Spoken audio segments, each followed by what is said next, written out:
These are the words which Moses spoke to all Israel beyond the Jordan in the wilderness, in the Arabah opposite Suf, between Paran, Tophel, Laban, Hazeroth, and Dizahab.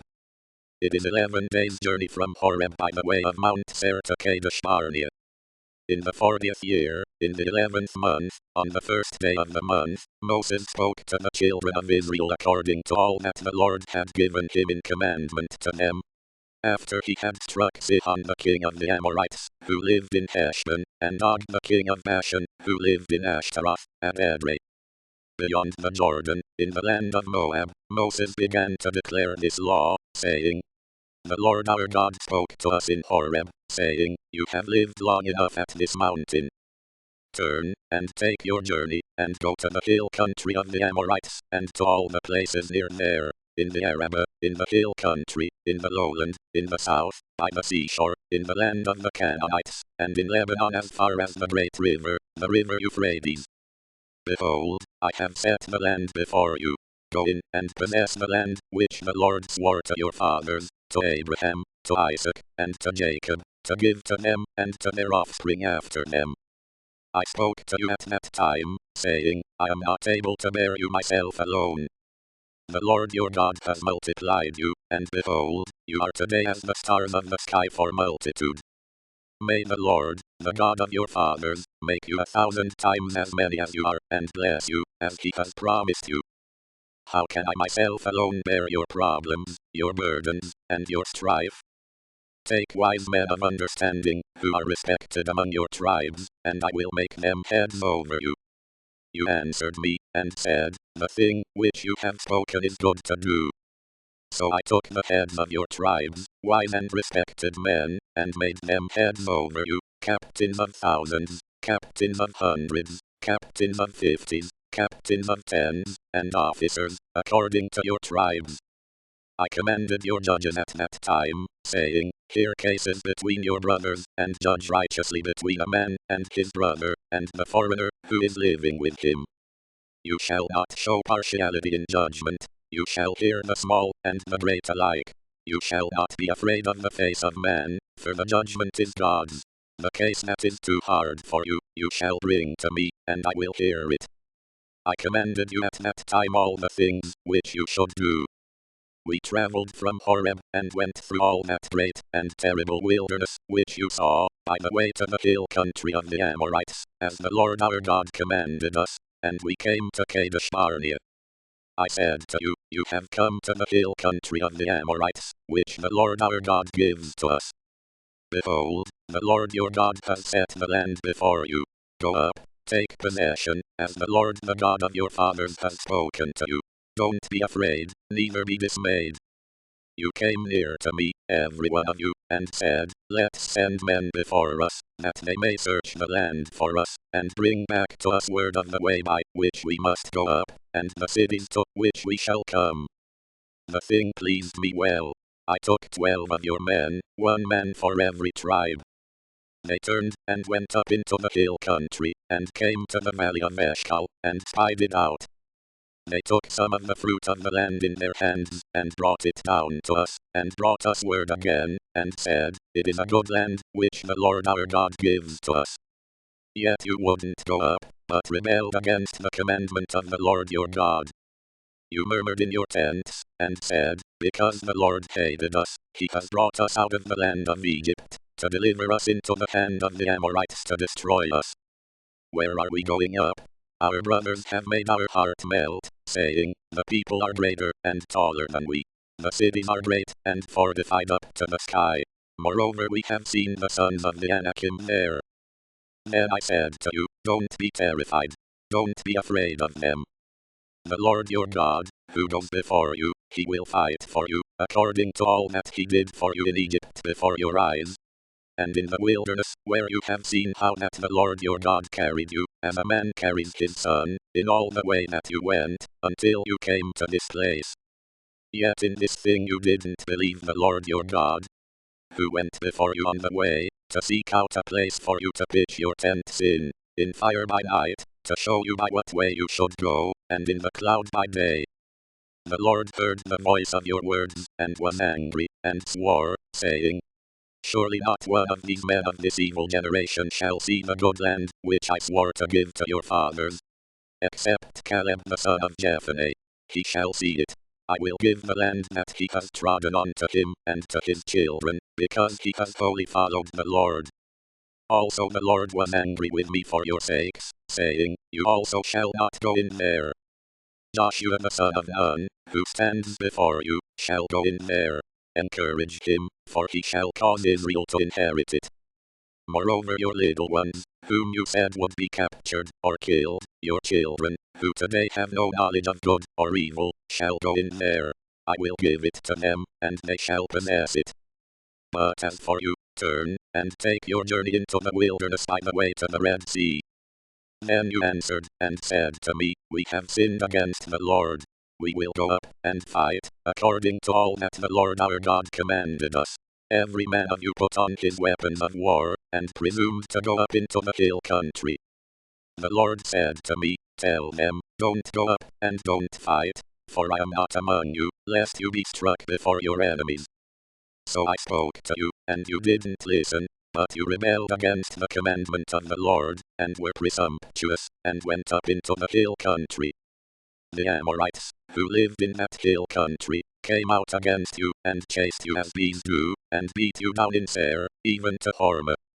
You returned, and wept before the Lord, but the Lord didn't listen to your voice, nor turn his ear to you. So you stayed in Kadesh many days, according to the days that you remained. Then we turned, and took our journey into the wilderness by the way to the Red Sea, as the Lord spoke to me, and we encircled Mount Seir many days. The Lord spoke to me, saying, You have encircled this mountain long enough. Turn northward. Command the people, saying, You are to pass through the border of your brothers, the children of Esau, who dwell in Seir, and they will be afraid of you. Therefore be careful. Don't contend with them, for I will not give you any of their land, no, not so much as for the sole of the foot to tread on, because I have given Mount Seir to Esau for a possession. You shall purchase food from them for money, that you may eat. You shall also buy water from them for money, that you may drink. For the Lord your God has blessed you in all the work of your hands. He has known your walking through this great wilderness. These 40 years, the Lord your God has been with you. You have lacked nothing. So we passed by from our brothers, the children of Esau, who dwell in Seir, from the way of the Arabah from Elath, and from Ezion-Geber.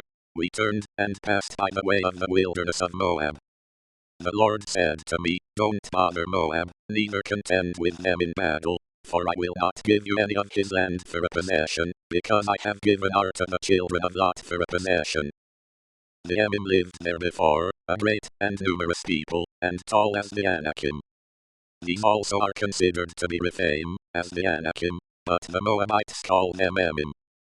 The Horites also lived in Seir in the past, but the children of Esau succeeded them. They destroyed them from before them, and lived in their place, as Israel did to the land of his possession, which the Lord gave to them. Now rise up, and cross over the brook Zerd. We went over the brook Zerd.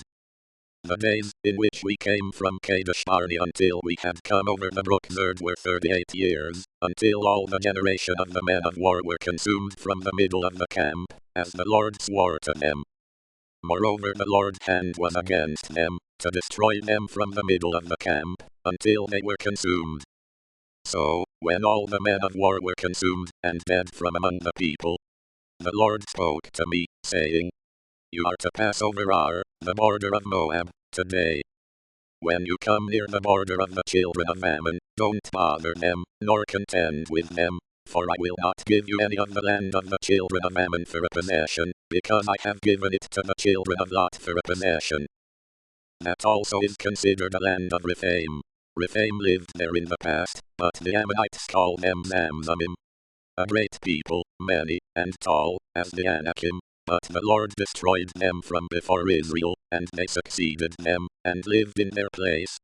As he did for the children of Esau, who dwell in Seir, when he destroyed the Horites from before them, and they succeeded them, and lived in their place even to this day.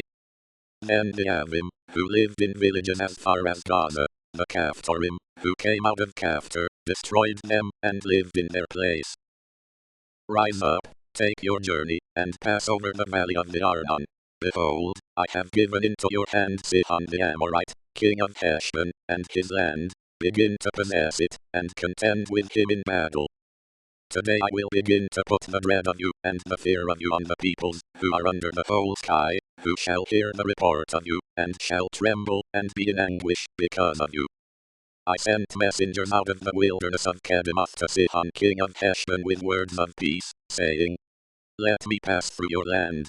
I will go along by the highway. I will turn neither to the right hand nor to the left. You shall sell me food for money, that I may eat, and give me water for money, that I may drink. Just let me pass through on my feet. As the children of Esau, who dwell in Seir, and the Moabites, who dwell in Ar, did to me, until I pass over the Jordan into the land which the Lord our God gives us. But Sihon king of Heshbon would not let us pass by him, for the Lord your God hardened his spirit, and made his heart obstinate, that he might deliver him into your hand, as it is today. The Lord said to me, Behold, I have begun to deliver up Sihon and his land before you. Begin to possess, that you may inherit his land. Then Sihon came out against us, he and all his people, to battle at Jahaz. The Lord our God delivered him up before us, and we struck him, his sons, and all his people. We took all his cities at that time, and utterly destroyed every inhabited city, with the women and the little ones. We left no one remaining. Only the livestock we took for plunder for ourselves, with the plunder of the cities which we had taken. From Aroer, which is on the edge of the valley of the Arnon, and the city that is in the valley, even to Gilead, there was not a city too high for us. The Lord our God delivered up all before us. Only to the land of the children of Ammon you didn't come near, all the banks of the river Jabbok, and the cities of the hill country, and wherever the Lord our God forbade us. Then we turned, and went up the way to Bashan. Og the king of Bashan came out against us, he and all his people, to battle at Edrei. The Lord said to me, Don't fear him, for I have delivered him, with all his people and his land, into your hand. You shall do to him as you did to Sihon king of the Amorites, who lived at Heshbon. So the Lord our God also delivered into our hand Og, the king of Bashan, and all his people. We struck him until no one was left to him remaining. We took all his cities at that time. There was not a city which we didn't take from them. 60 cities, all the region of Argob, the kingdom of Og in Bashan. All these were cities fortified with high walls, gates, and bars, in addition to a great many villages without walls. We utterly destroyed them, as we did to Sihon king of Heshbon, utterly destroying every inhabited city, with the women and the little ones. But all the livestock, and the plunder of the cities, we took for plunder for ourselves. We took the land at that time out of the hand of the 2 kings of the Amorites, who were beyond the Jordan, from the valley of the Arnon to Mount Hermon. The Sidonians call Hermon Syrian, and the Amorites call it Senir. We took all the cities of the plain, and all Gilead, and all Bashan, to Salcah and Edrei, cities of the kingdom of Og in Bashan. For only Og king of Bashan remained of the remnant of the Rephaim. Behold, his bedstead was a bedstead of iron. Isn't it in Rabbah of the children of Ammon? 9 cubits was its length, and 4 cubits its width, after the cubit of a man. This land we took in possession at that time, from Aroer, which is by the valley of the Arnon, and half the hill country of Gilead with its cities, I gave to the Reubenites, and to the Gadites. And the rest of Gilead, and all Bashan, the kingdom of Og, I gave to the half-tribe of Manasseh, all the region of Argob, even all Bashan. The same is called the land of Rephaim. Jer the son of Manasseh took all the region of Argob, to the border of the Jeshurites, and the Maacathites, and called them, even Bashan, after his own name, Havoth-Jair, to this day. I gave Gilead to Machir. To the Reubenites, and to the Gadites I gave from Gilead even to the valley of the Arnon, the middle of the valley, and its border, even to the river Jabbok, which is the border of the children of Ammon. The Arabah also, and the Jordan, and its border, from Chinnereth even to the sea of the Arabah, the salt sea, under the slopes of Pisgah eastward. I commanded you at that time, saying, The Lord your God has given you this land to possess it. All of you men of valor shall pass over armed before your brothers, the children of Israel. But your wives, and your little ones, and your livestock, I know that you have much livestock, shall live in your cities, which I have given you, until the Lord gives rest to your brothers, as to you, and they also possess the land, which the Lord your God gives them beyond the Jordan. Then you shall each return to his own possession, which I have given you. I commanded Joshua at that time, saying, Your eyes have seen all that the Lord your God has done to these two kings. So shall the Lord do to all the kingdoms where you go over. You shall not fear them, for the Lord your God himself fights for you. I begged God at that time, saying, Lord God, you have begun to show your servant your greatness, and your strong hand. For what God is there in heaven or in earth that can do works like yours, and mighty acts like yours? Please let me go over and see the good land that is beyond the Jordan, that fine mountain, and Lebanon. But the Lord was angry with me because of you, and didn't listen to me. The Lord said to me, That is enough. Speak no more to me of this matter. Go up to the top of Pisgah, and lift up your eyes westward, and northward, and southward, and eastward, and see with your eyes, for you shall not go over this Jordan. But commission Joshua, and encourage him, and strengthen him, for he shall go over before this people, and he shall cause them to inherit the land, which you shall see. So we stayed in the valley near Beth Peor. Now, Israel, listen to the statutes, and to the ordinances, which I teach you, to do them, that you may live, and go in, and possess the land, which the Lord, the God of your fathers, gives you. You shall not add to the word, which I command you, neither shall you take away from it, that you may keep the commandments of the Lord your God, which I command you. Your eyes have seen what the Lord did because of Baal Peor, for the Lord your God has destroyed all the men who followed Baal Peor from among you. But you, who were faithful to the Lord your God, are all alive today. Behold, I have taught you statutes and ordinances, even as the Lord my God commanded me, that you should do so in the middle of the land, where you go in to possess it. Keep therefore, and do them, for this is your wisdom, and your understanding in the sight of the peoples, who shall hear all these statutes, and say, Surely this great nation is a wise and understanding people. For what great nation is there that has a God so near to them as the Lord our God is, whenever we call on him? What great nation is there that has statutes and ordinances so righteous as all this law, which I set before you today? Only be careful, and keep your soul diligently, lest you forget the things which your eyes saw, and lest they depart from your heart all the days of your life, but make them known to your children and your children's children. The day that you stood before the Lord your God in Horeb, when the Lord said to me, Assemble the people to me, and I will make them hear my words, that they may learn to fear me all the days that they live on the earth, and that they may teach their children. You came near, and stood under the mountain. The mountain burned with fire to the heart of the sky, with darkness, cloud, and thick darkness. The Lord spoke to you out of the middle of the fire. You heard the voice of words, but you saw no form. You only heard a voice. He declared to you his covenant, which he commanded you to perform, even the 10 Commandments. He wrote them on 2 stone tablets.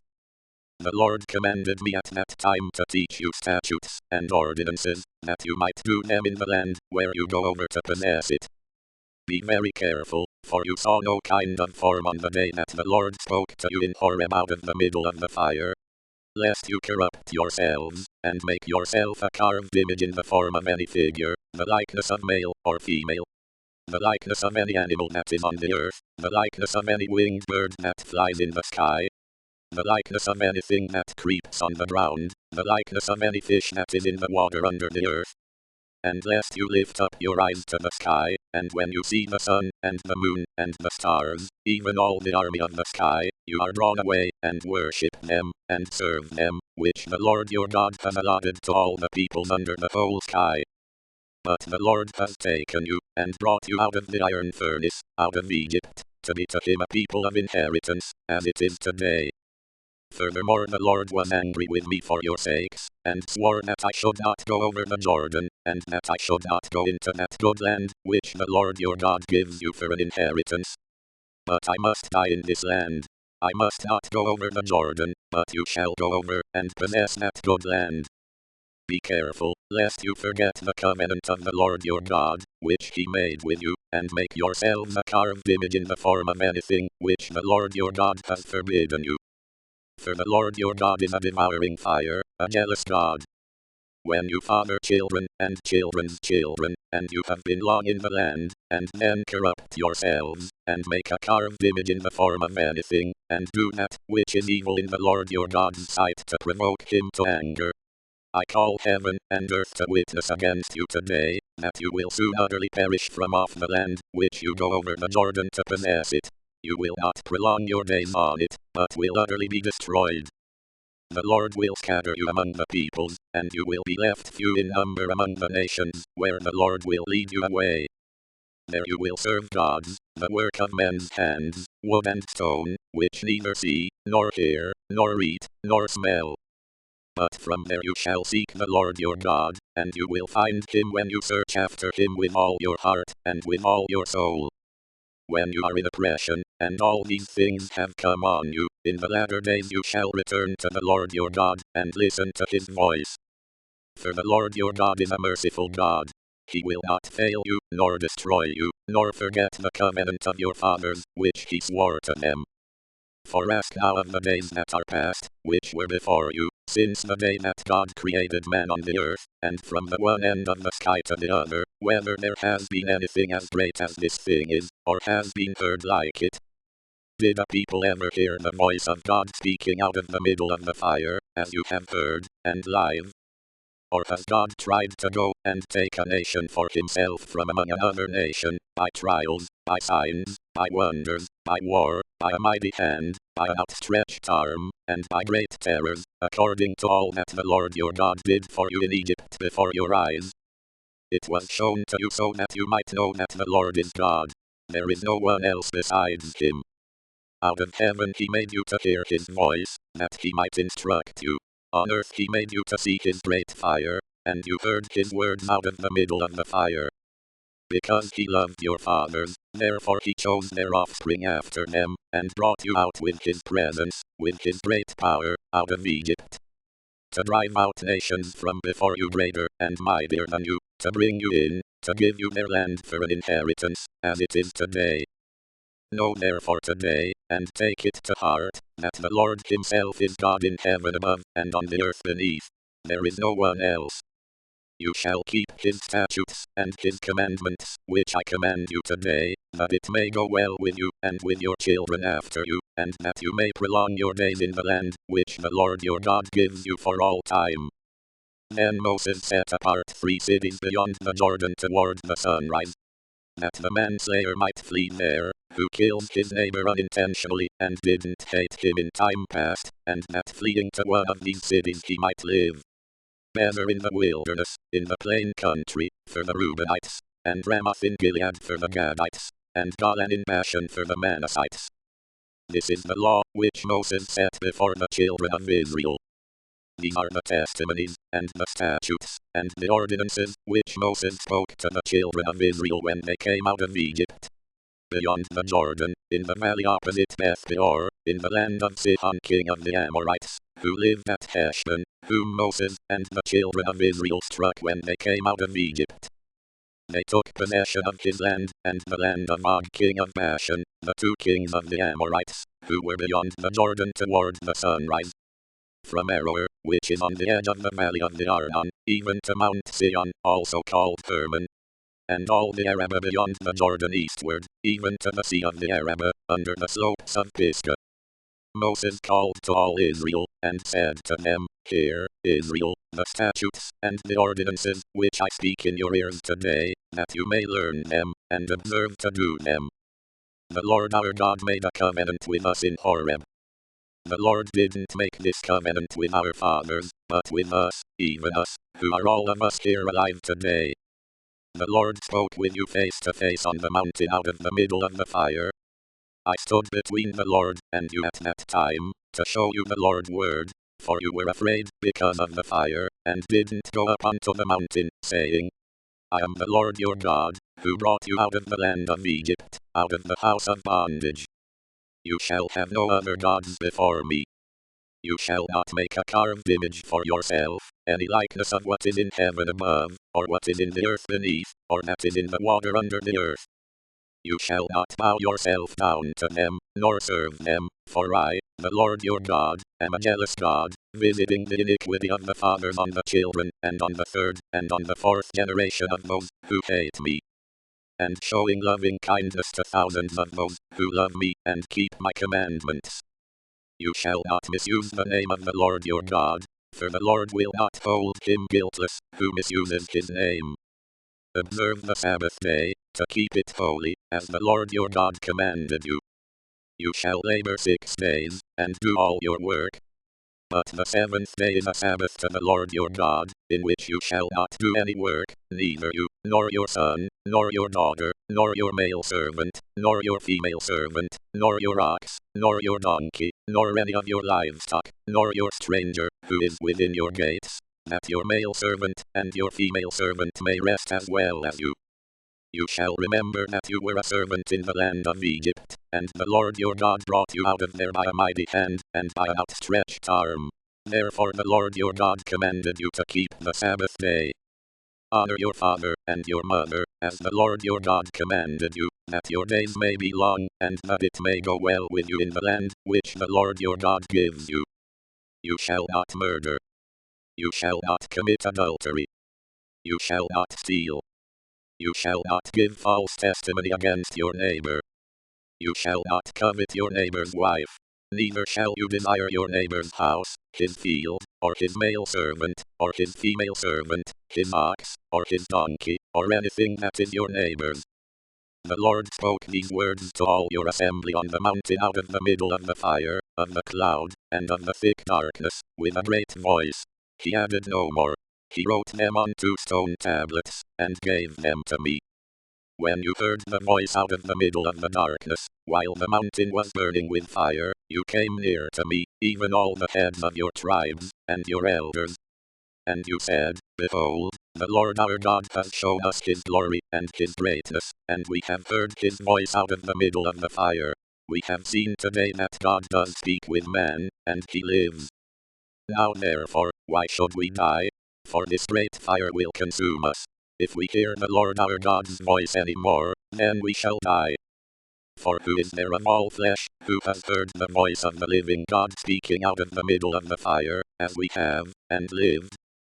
Go near, and hear all that the Lord our God shall say, and tell us all that the Lord our God tells you, and we will hear it, and do it. The Lord heard the voice of your words when you spoke to me, and the Lord said to me, I have heard the voice of the words of this people, which they have spoken to you. They have well said all that they have spoken.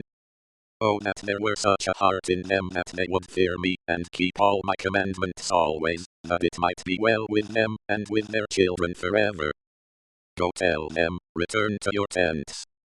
But as for you, stand here by me, and I will tell you all the commandments, and the statutes, and the ordinances, which you shall teach them, that they may do them in the land which I give them to possess. You shall observe to do therefore as the Lord your God has commanded you. You shall not turn away to the right hand, or to the left. You shall walk in all the way which the Lord your God has commanded you, that you may live, and that it may be well with you, and that you may prolong your days in the land which you shall possess. Now these are the commandments, the statutes, and the ordinances, which the Lord your God commanded to teach you, that you might do them in the land that you go over to possess, that you might fear the Lord your God, to keep all his statutes and his commandments, which I command you, you, your son, and your son's son, all the days of your life, and that your days may be prolonged. Hear therefore, Israel, and observe to do it, that it may be well with you, and that you may increase mightily, as the Lord, the God of your fathers, has promised to you, in a land flowing with milk and honey. Hear, Israel, the Lord is our God, the Lord is one. You shall love the Lord your God with all your heart, with all your soul, and with all your might. These words, which I command you today, shall be on your heart. And you shall teach them diligently to your children, and shall talk of them when you sit in your house, and when you walk by the way, and when you lie down, and when you rise up. You shall bind them for a sign on your hand, and they shall be for frontlets between your eyes. You shall write them on the doorposts of your house, and on your gates. It shall be, when the Lord your God brings you into the land which he swore to your fathers, to Abraham, to Isaac, and to Jacob, to give you great and goodly cities which you didn't build, and houses full of all good things which you didn't fill, and cisterns dug out which you didn't dig, vineyards and olive trees which you didn't plant, and you shall eat and be full. Then beware lest you forget the Lord, who brought you out of the land of Egypt, out of the house of bondage. You shall fear the Lord your God, and you shall serve him, and shall swear by his name. You shall not go after other gods, of the gods of the peoples who are around you. For the Lord your God among you is a jealous God, lest the anger of the Lord your God be kindled against you, and he destroy you from off the face of the earth. You shall not tempt the Lord your God, as you tempted him in Massa. You shall diligently keep the commandments of the Lord your God, and his testimonies, and his statutes, which he has commanded you. You shall do that which is right and good in the Lord's sight, that it may be well with you, and that you may go in and possess the good land which the Lord swore to your fathers, to thrust out all your enemies from before you, as the Lord has spoken. When your son asks you in time to come, saying, What do the testimonies, the statutes, and the ordinances, which the Lord our God has commanded you mean? Then you shall tell your son, We were Pharaoh's slaves in Egypt. The Lord brought us out of Egypt with a mighty hand. And the Lord showed great and awesome signs and wonders on Egypt, on Pharaoh, and on all his house, before our eyes. And he brought us out from there, that he might bring us in, to give us the land which he swore to our fathers. The Lord commanded us to do all these statutes, to fear the Lord our God, for our good always, that he might preserve us alive, as we are today. It shall be righteousness to us, if we observe to do all these commandments before the Lord our God, as he has commanded us. When the Lord your God brings you into the land where you go to possess it, and casts out many nations before you, the Hittite, the Girgashite, the Amorite, the Canaanite, the Perizzite, the Hivite, and the Jebusite, 7 nations greater and mightier than you. And when the Lord your God delivers them up before you, and you strike them, then you shall utterly destroy them. You shall make no covenant with them, nor show mercy to them. You shall not make marriages with them. You shall not give your daughter to his son, nor shall you take his daughter for your son. For that would turn away your sons from following me, that they may serve other gods.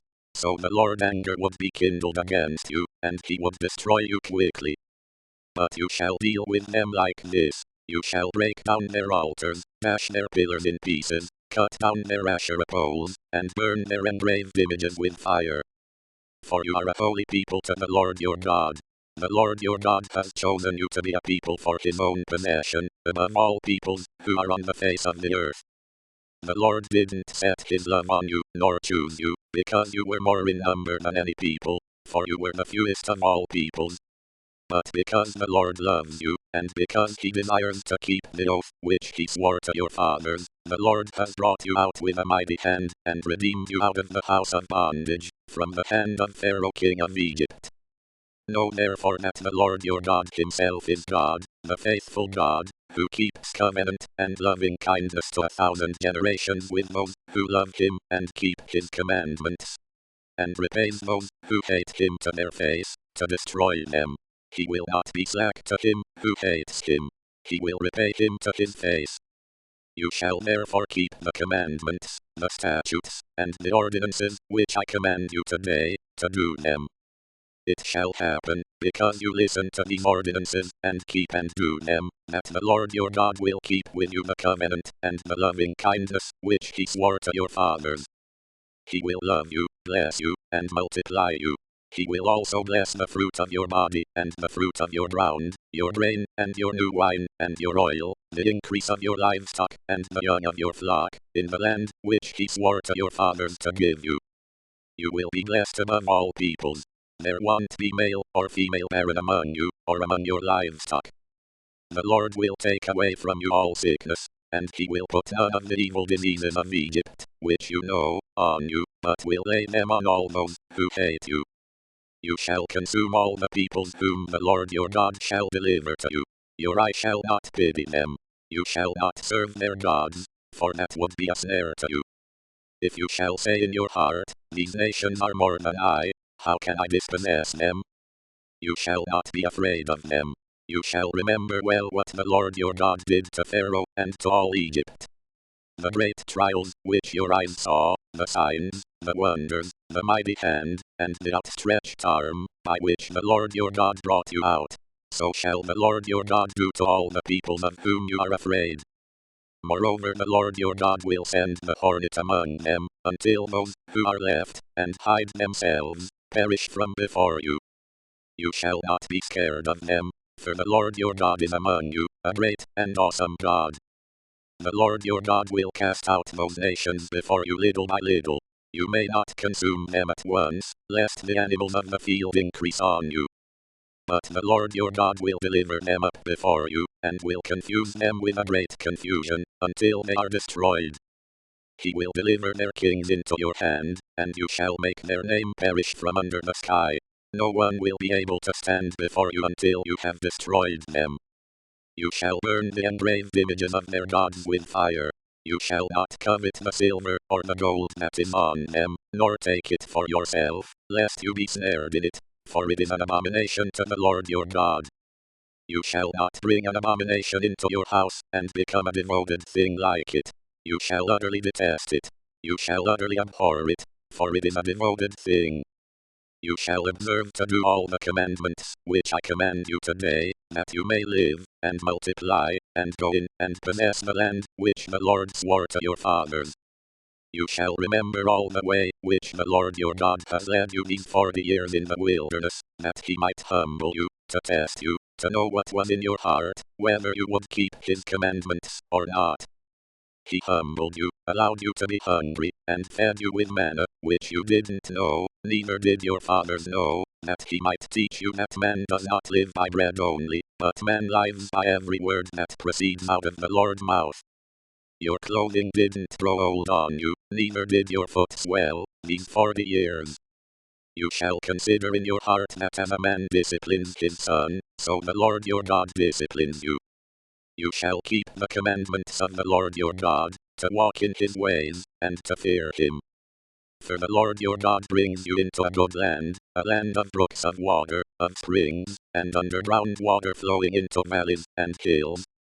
A land of wheat, barley, vines, fig trees, and pomegranates. A land of olive trees and honey.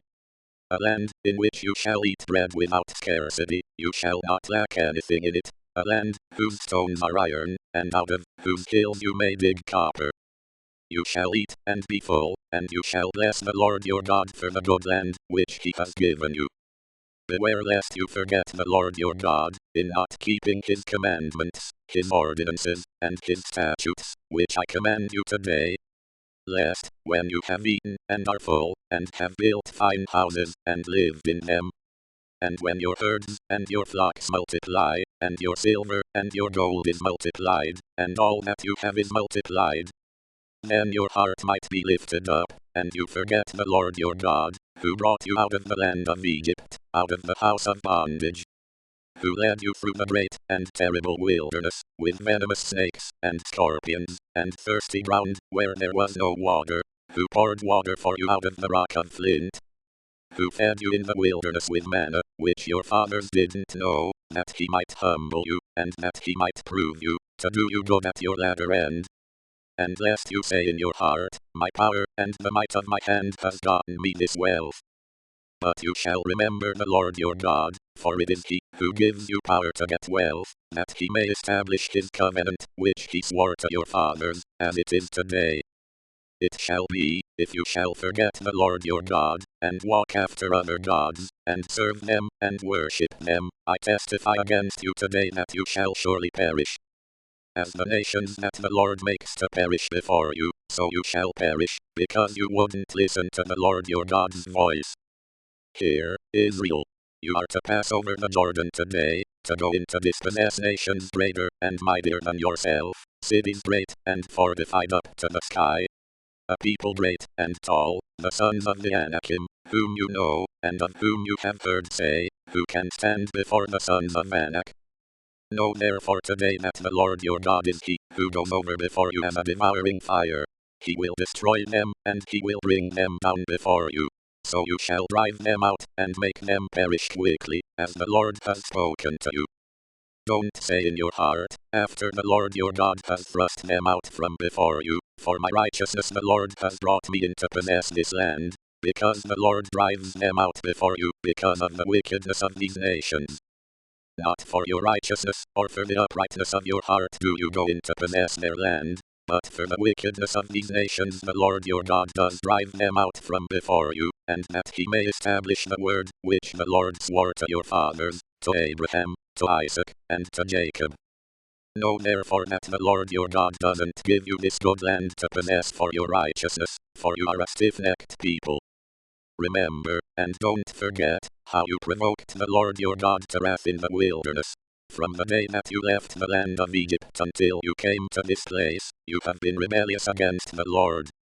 Also in Horeb you provoked the Lord to wrath, and the Lord was angry with you to destroy you. When I had gone up unto the mountain to receive the stone tablets, even the tablets of the covenant, which the Lord made with you, then I stayed on the mountain 40 days, and 40 nights. I neither ate bread, nor drank water. The Lord delivered to me the 2 stone tablets written with God's finger. On them were all the words which the Lord spoke with you on the mountain out of the middle of the fire in the day of the assembly. It came to pass at the end of 40 days, and 40 nights that the Lord gave me the 2 stone tablets, even the tablets of the covenant. The Lord said to me, Arise, get down quickly from here, for your people whom you have brought out of Egypt have corrupted themselves. They have quickly turned away from the way which I commanded them. They have made a molten image for themselves. Furthermore the Lord spoke to me, saying, I have seen these people, and behold, they are a stiff-necked people. Leave me alone, that I may destroy them, and blot out their name from under the sky, and I will make of you a nation mightier and greater than they. So I turned, and came down from the mountain, and the mountain was burning with fire. The 2 tablets of the covenant were in my 2 hands. I looked, and behold, you had sinned against the Lord your God. You had made yourselves a molded calf. You had quickly turned away from the way which the Lord had commanded you. I took hold of the 2 tablets, and threw them out of my 2 hands, and broke them before your eyes. I fell down before the Lord, as at the first, 40 days, and 40 nights. I neither ate bread, nor drank water, because of all your sin, which you sinned, in doing that which was evil in the Lord's sight, to provoke him to anger.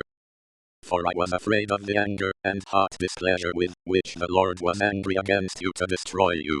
But the Lord listened to me that time also. The Lord was angry enough with Aaron to destroy him. I prayed for Aaron also at the same time. I took your sin, the calf which you had made, and burned it with fire, and crushed it, grinding it very small, until it was as fine as dust. I threw its dust into the brook that descended out of the mountain. At Taberah, at Massa, and at Kibroth Hattaavah you provoked the Lord to wrath. When the Lord sent you from Kadesh Barnea, saying, Go up, and possess the land which I have given you, you rebelled against the commandment of the Lord your God, and you didn't believe him, or listen to his voice. You have been rebellious against the Lord from the day that I knew you. So I fell down before the Lord the 40 days, and 40 nights that I fell down, because the Lord had said he would destroy you.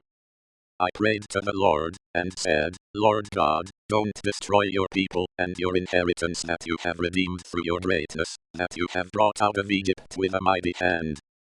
Remember your servants, Abraham, Isaac, and Jacob.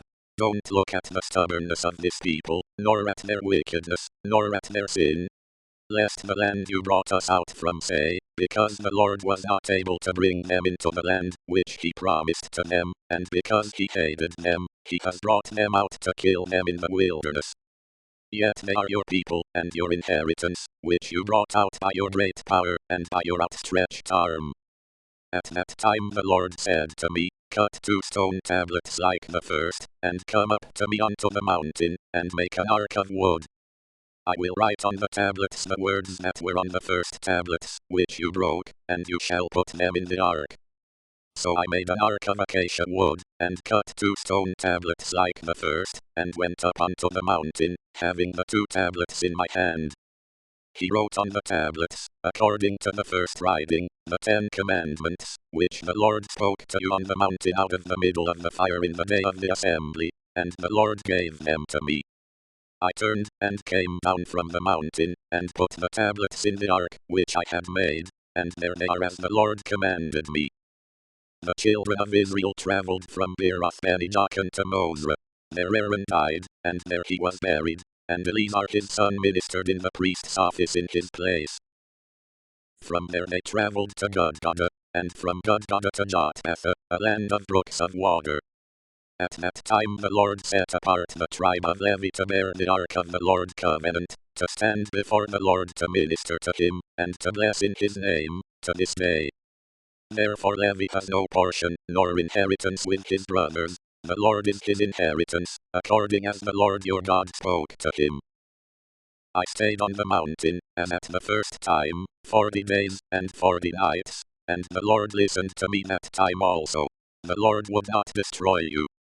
The Lord said to me, Arise, take your journey before the people, and they shall go in and possess the land, which I swore to their fathers to give to them. Now, Israel, what does the Lord your God require of you, but to fear the Lord your God, to walk in all his ways, to love him, and to serve the Lord your God with all your heart, and with all your soul, to keep the Lord's commandments and statutes, which I command you today for your good? Behold, to the Lord your God belongs heaven, the heaven of heavens, and the earth, with all that is therein. Only the Lord had a delight in your fathers to love them, and he chose their offspring after them, even you above all peoples, as it is today. Circumcise therefore the foreskin of your heart, and be no more stiff-necked. For the Lord your God, he is God of gods, and Lord of lords, the great God, the mighty, and the awesome, who doesn't respect persons, or take bribes. He executes justice for the fatherless and widow and loves the foreigner in giving him food and clothing. Therefore love the foreigner, for you were foreigners in the land of Egypt. You shall fear the Lord your God. You shall serve him. You shall cling to him, and you shall swear by his name. He is your praise, and he is your God, who has done for you these great and awesome things, which your eyes have seen. Your fathers went down into Egypt with 70 persons, and now the Lord your God has made you as the stars of the sky for multitude.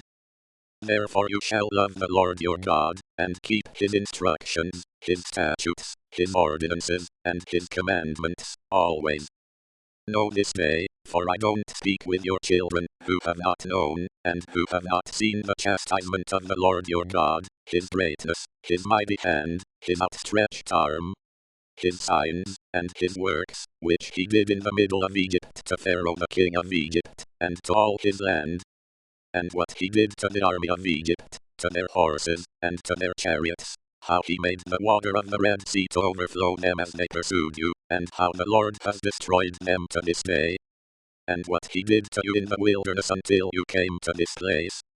And what he did to Dathan and Abiram, the sons of Eliab, the son of Reuben, how the earth opened its mouth and swallowed them up, with their households, their tents, and every living thing that followed them, in the middle of all Israel. But your eyes have seen all of the Lord's great work, which he did. Therefore you shall keep the entire commandment, which I command you today, that you may be strong, and go in, and possess the land that you go over to possess, and that you may prolong your days in the land, which the Lord swore to your fathers to give to them, and to their offspring, a land flowing with milk and honey. For the land, where you go in to possess isn't like the land of Egypt that you came out of, where you sowed your seed, and watered it with your foot, as a garden of herbs.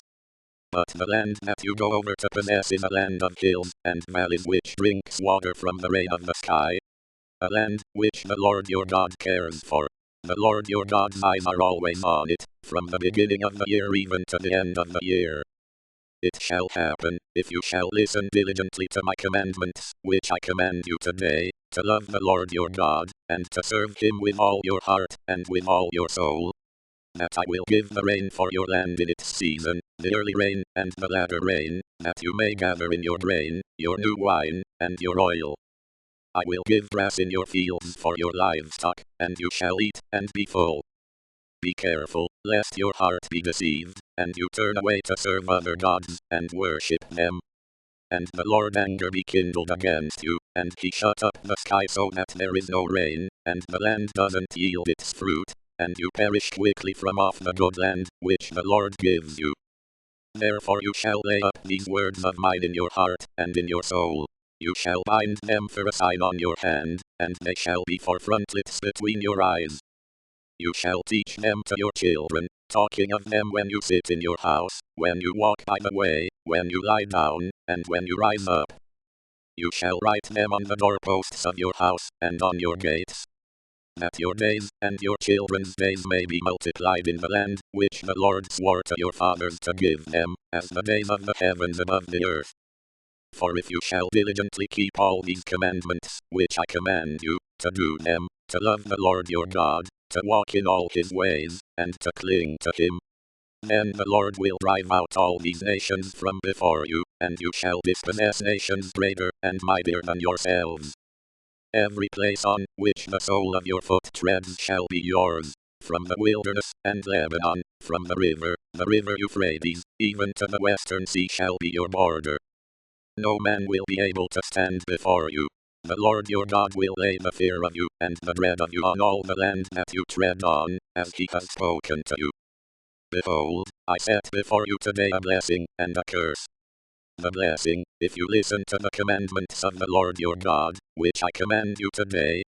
And the curse, if you do not listen to the commandments of the Lord your God, but turn away out of the way, which I command you today, to go after other gods, which you have not known.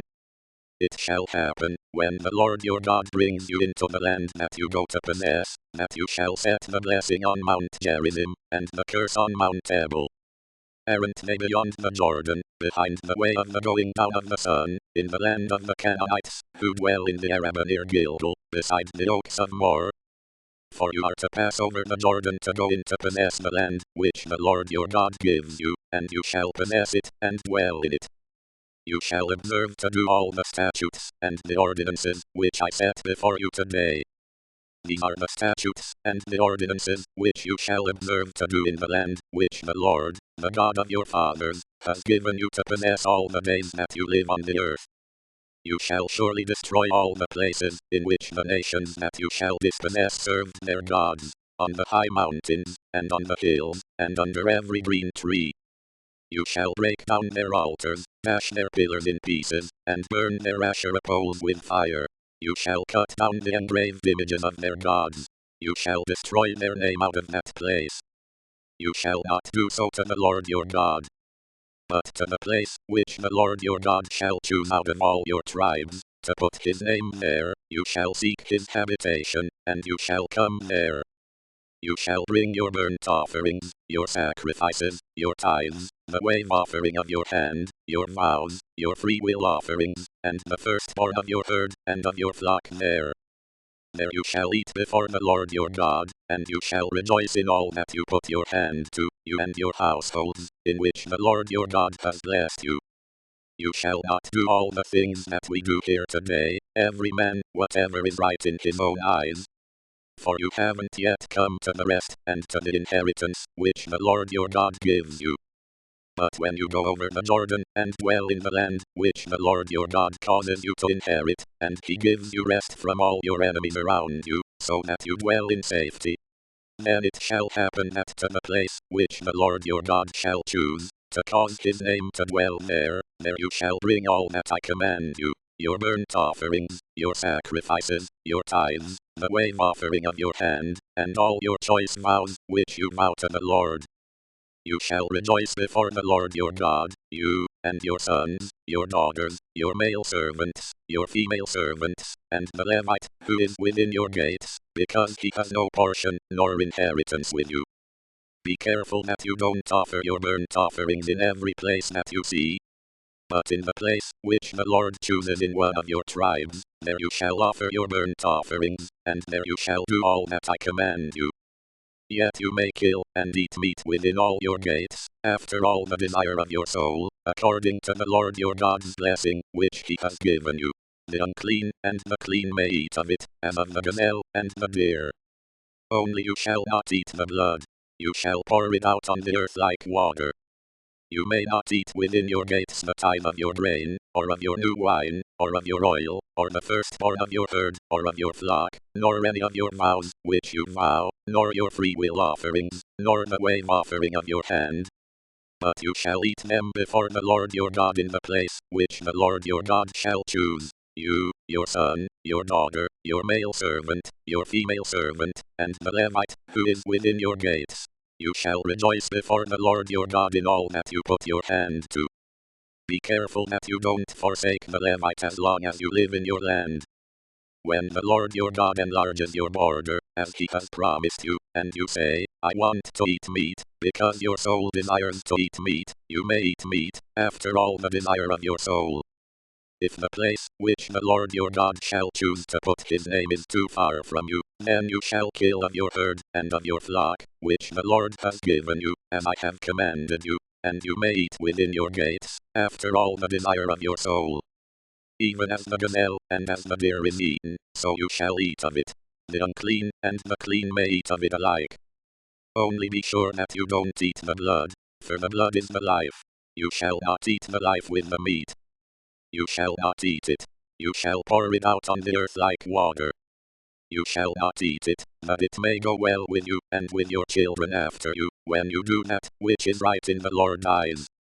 Only your holy things, which you have, and your vows, you shall take, and go to the place which the Lord shall choose.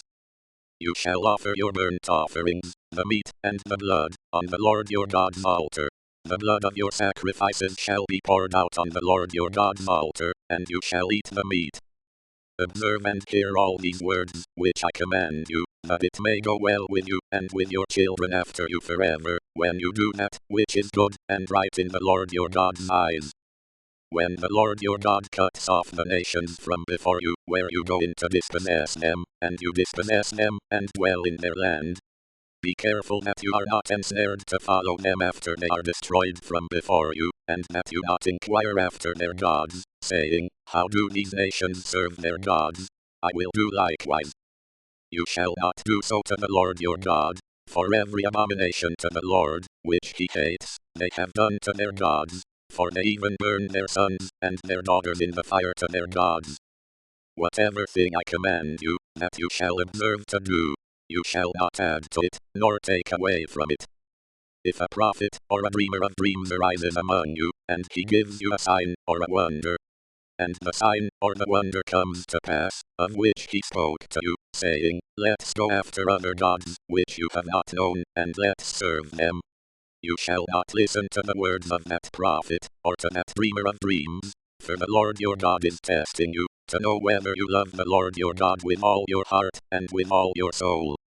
You shall walk after the Lord your God, fear him, keep his commandments, and obey his voice.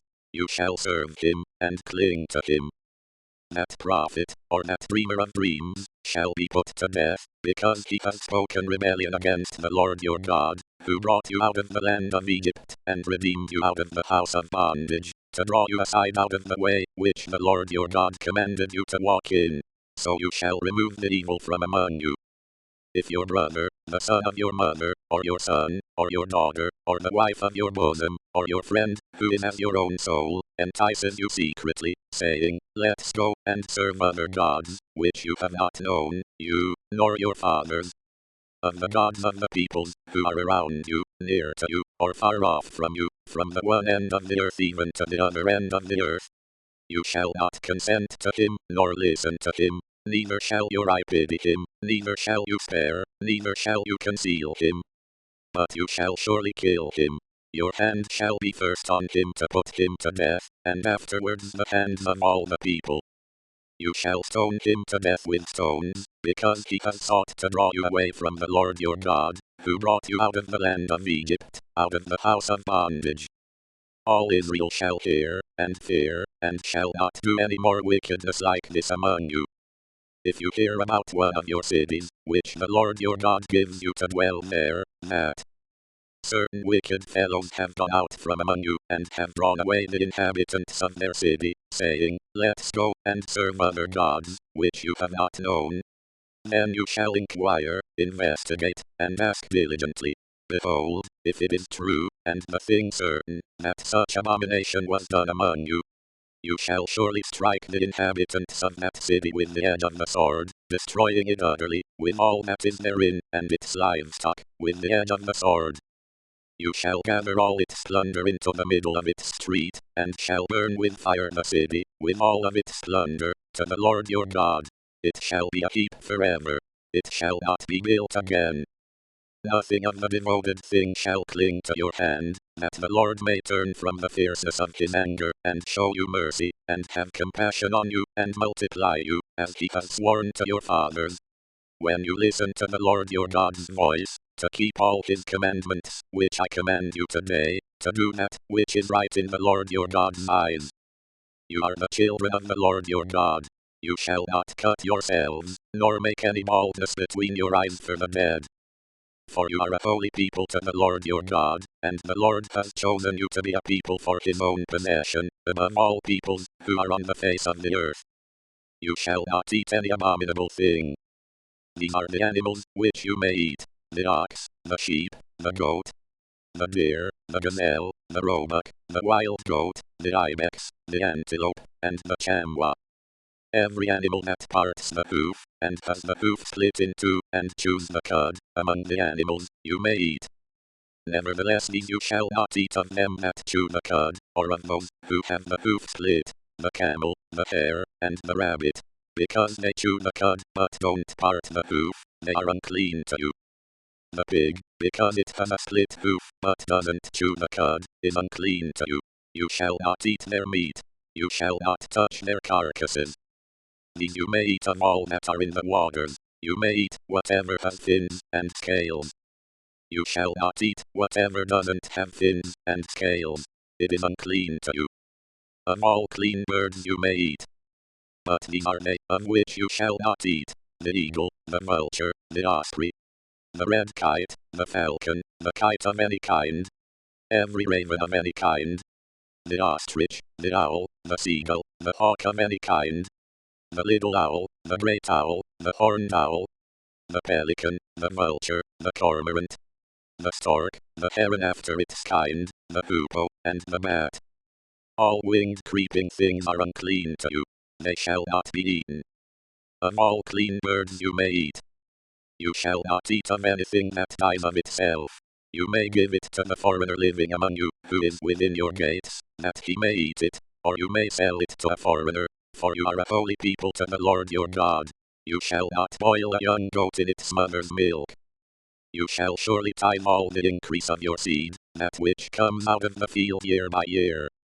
You shall eat before the Lord your God, in the place which he chooses to cause his name to dwell, the tithe of your grain, of your new wine, and of your oil, and the firstborn of your herd, and of your flock, that you may learn to fear the Lord your God always. If the way is too long for you, so that you are not able to carry it, because the place which the Lord your God shall choose to set his name there is too far from you, when the Lord your God blesses you, then you shall turn it into money, bind up the money in your hand, and shall go to the place which the Lord your God shall choose. You shall trade the money for whatever your soul desires, for cattle, or for sheep, or for wine, or for strong drink, or for whatever your soul asks of you. You shall eat there before the Lord your God, and you shall rejoice, you and your household. You shall not forsake the Levite, who is within your gates, for he has no portion, nor inheritance with you. At the end of every 3 years you shall bring all the tithe of your increase in the same year, and shall store it within your gates. The Levite, because he has no portion, nor inheritance with you, as well as the foreigner living among you, the fatherless, and the widow, who are within your gates shall come, and shall eat, and be satisfied, that the Lord your God may bless you in all the work of your hand, which you do. At the end of every 7 years, you shall cancel debts. This is the way it shall be done. Every creditor shall release that which he has lent to his neighbor. He shall not require payment from his neighbor and his brother, because the Lord's release has been proclaimed. Of a foreigner you may require it, but whatever of yours is with your brother, your hand shall release. However, there will be no poor with you, for the Lord will surely bless you in the land, which the Lord your God gives you for an inheritance to possess. If only you diligently listen to the Lord your God's voice, to observe to do all this commandment, which I command you today. For the Lord your God will bless you, as he promised you. You will lend to many nations, but you will not borrow. You will rule over many nations, but they will not rule over you. If a poor man, one of your brothers, is with you within any of your gates in your land, which the Lord your God gives you, you shall not harden your heart, nor shut your hand from your poor brother. But you shall surely open your hand to him, and shall surely lend him sufficient for his need, which he lacks. Beware that there not be a wicked thought in your heart, saying, the 7th year, the year of release, is at hand, and your eye be evil against your poor brother, and you give him nothing, and he cry to the Lord against you, and it be sin to you. You shall surely give, and your heart shall not be grieved when you give to him, because it is for this thing the Lord your God will bless you in all your work, and in all that you put your hand to. For the poor will never cease out of the land. Therefore I command you to surely open your hand to your brother, to your needy, and to your poor, in your land. If your brother, a Hebrew man, or a Hebrew woman, is sold to you, and serves you 6 years, then in the 7th year you shall let him go free from you. When you let him go free from you, you shall not let him go empty. You shall furnish him liberally out of your flock, out of your threshing floor, and out of your winepress. As the Lord your God has blessed you, you shall give to him. You shall remember that you were a slave in the land of Egypt, and the Lord your God redeemed you. Therefore I command you this thing today. It shall be, if he tells you, I will not go out from you, because he loves you, and your house, because he is well with you. Then you shall take an awl, and thrust it through his ear to the door, and he shall be your servant forever. Also to your female servant you shall do likewise. It shall not seem hard to you when you let him go free from you, for he has been double the value of a hired hand as he served you 6 years. The Lord your God will bless you in all that you do. You shall dedicate all the firstborn males that are born of your herd and of your flock to the Lord your God. You shall do no work with the firstborn of your herd, nor share the firstborn of your flock. You shall eat it before the Lord your God year by year in the place which the Lord shall choose, you and your household. If it has any defect, is lame, or blind, or has any defect whatever, you shall not sacrifice it to the Lord your God. You shall eat it within your gates. The unclean and the clean shall eat it alike, as the gazelle and as the deer. Only you shall not eat its blood. You shall pour it out on the ground like water. Observe the month of Abib, and keep the Passover to the Lord your God, for in the month of Abib the Lord your God brought you out of Egypt by night. You shall sacrifice the Passover to the Lord your God, of the flock and the herd, in the place which the Lord shall choose to cause his name to dwell there. You shall eat no leavened bread with it.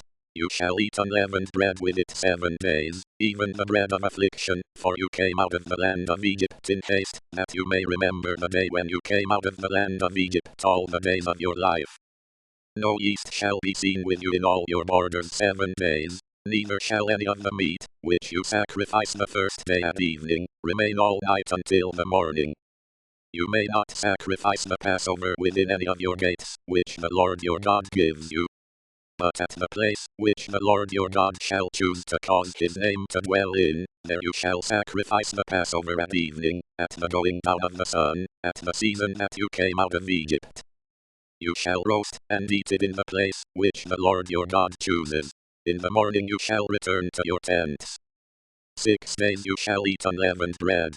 On the 7th day shall be a solemn assembly to the Lord your God. You shall do no work. You shall count for yourselves 7 weeks. From the time you begin to put the sickle to the standing grain you shall begin to count 7 weeks. You shall keep the Feast of Weeks to the Lord your God with a tribute of a freewill offering of your hand, which you shall give according to how the Lord your God blesses you. You shall rejoice before the Lord your God, you, your son, your daughter, your male servant, your female servant, the Levite, who is within your gates, the foreigner, the fatherless, and the widow, who are among you, in the place which the Lord your God shall choose to cause his name to dwell there. You shall remember that you were a slave in Egypt. You shall observe and do these statutes. You shall keep the feast of booths 7 days, after you have gathered in from your threshing floor, and from your winepress. You shall rejoice in your feast, you, your son, your daughter, your male servant, your female servant, the Levite, the foreigner, the fatherless, and the widow, who are within your gates. You shall keep a feast to the Lord your God 7 days in the place which the Lord chooses, because the Lord your God will bless you in all your increase, and in all the work of your hands, and you shall be altogether joyful. 3 times in a year all of your males shall appear before the Lord your God in the place which he chooses, in the feast of unleavened bread, in the feast of weeks, and in the feast of booths. They shall not appear before the Lord empty. Every man shall give as he is able, according to the Lord your God's blessing, which he has given you. You shall make judges and officers in all your gates, which the Lord your God gives you, according to your tribes, and they shall judge the people with righteous judgment. You shall not pervert justice. You shall not show partiality. You shall not take a bribe, for a bribe blinds the eyes of the wise, and perverts the words of the righteous. You shall follow that which is altogether just, that you may live and inherit the land which the Lord your God gives you. You shall not plant for yourselves an asher of any kind of tree beside the Lord your God's altar, which you shall make for yourselves. Neither shall you set yourself up a sacred stone, which the Lord your God hates. You shall not sacrifice to the Lord your God an ox, or a sheep, in which is a defect, or anything evil, for that is an abomination to the Lord your God. If there is found among you, within any of your gates, which the Lord your God gives you, a man or woman who does that which is evil in the Lord your God's sight in transgressing his covenant, and has gone and served other gods, and worshipped them, or the sun, or the moon, or any of the stars of the sky, which I have not commanded, and you are told, and you have heard of it, then you shall inquire diligently. Behold, if it is true, and the thing certain, that such abomination is done in Israel, then you shall bring out that man, or that woman, who has done this evil thing to your gates, even that same man, or woman, and you shall stone them to death with stones.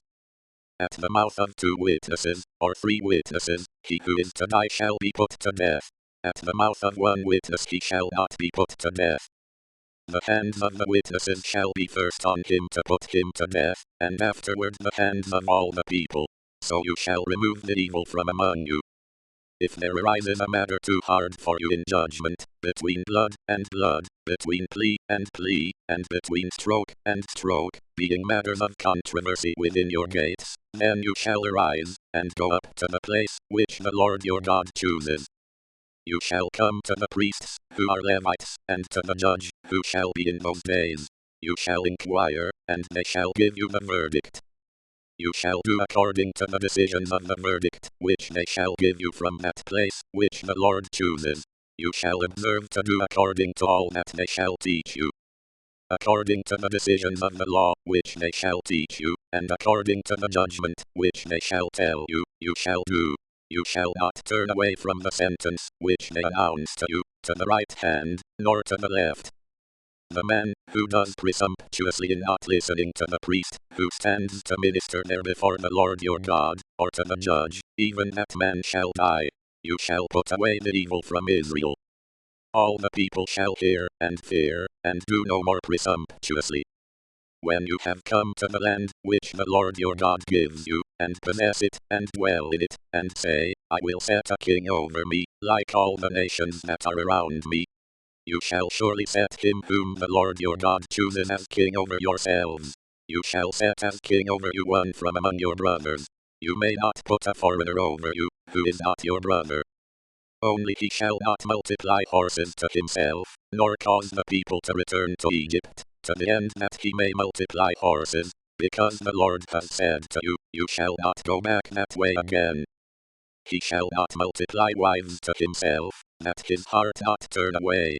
He shall not greatly multiply to himself silver and gold.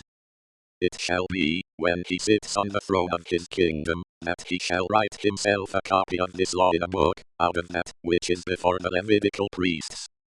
It shall be with him, and he shall read from it all the days of his life, that he may learn to fear the Lord his God, to keep all the words of this law and these statutes, to do them. That his heart not be lifted up above his brothers, and that he not turn away from the commandment to the right hand, or to the left, to the end that he may prolong his days in his kingdom, he and his children, in the middle of Israel. The priests and the Levites, all the tribe of Levi, shall have no portion nor inheritance with Israel. They shall eat the offerings of the Lord made by fire, and his portion. They shall have no inheritance among their brothers. The Lord is their inheritance, as he has spoken to them.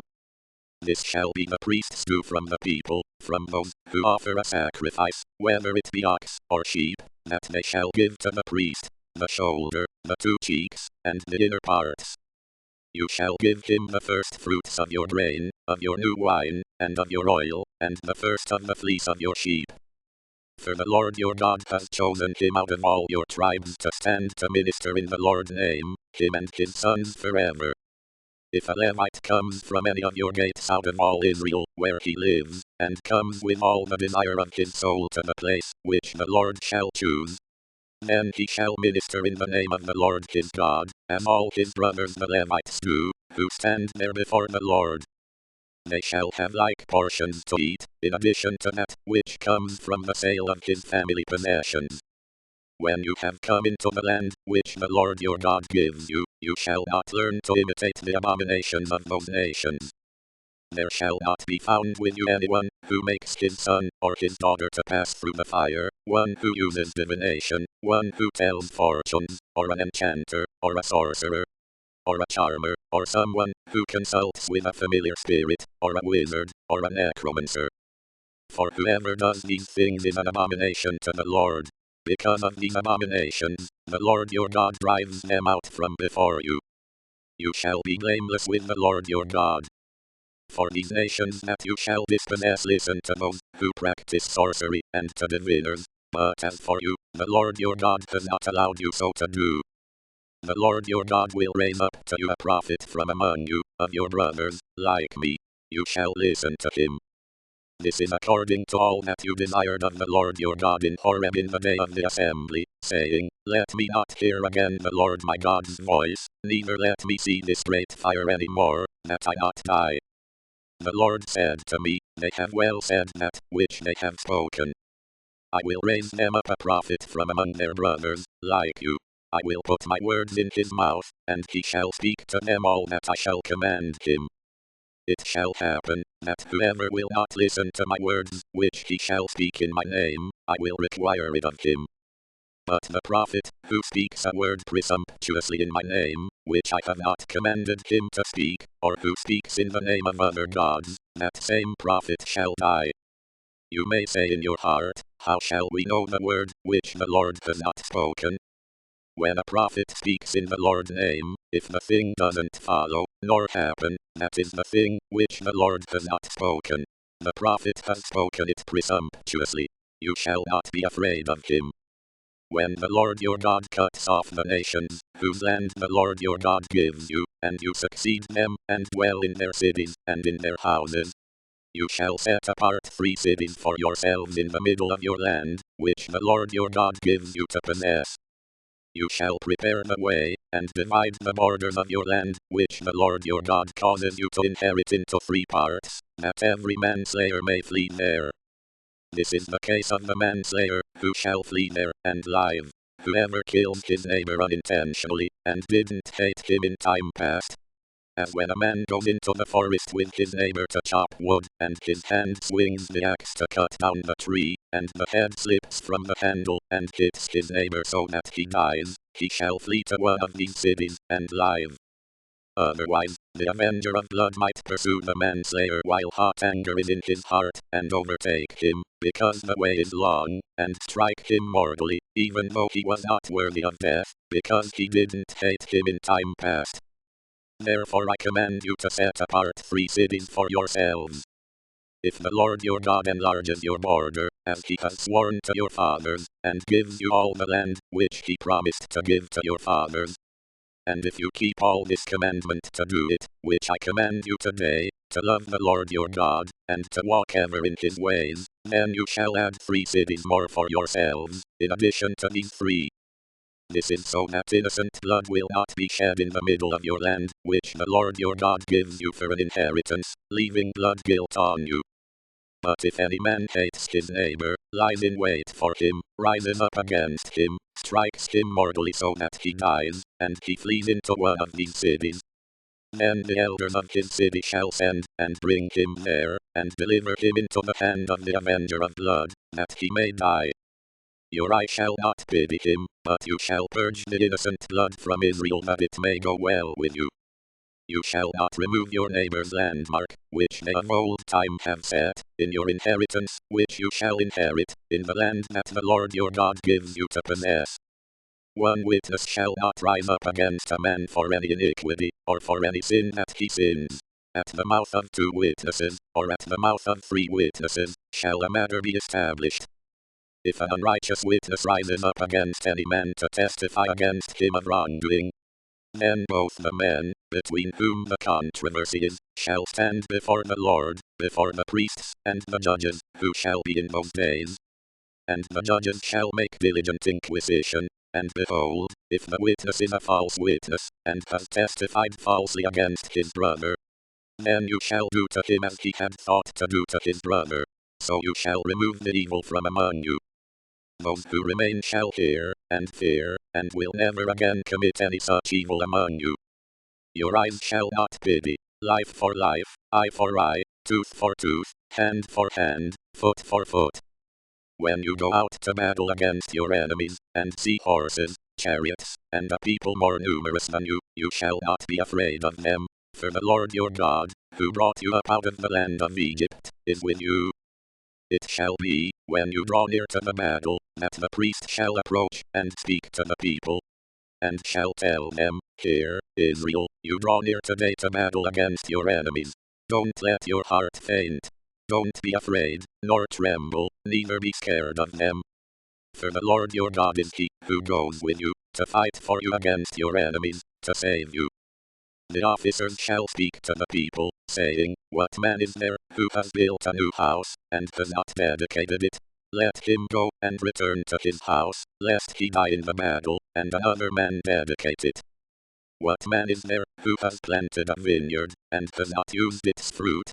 Let him go, and return to his house, lest he die in the battle, and another man use its fruit.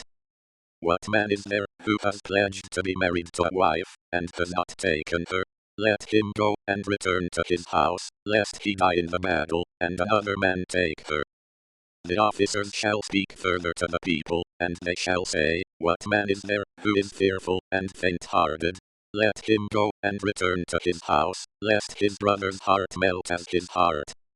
It shall be, when the officers have finished speaking to the people, that they shall appoint captains of armies at the head of the people.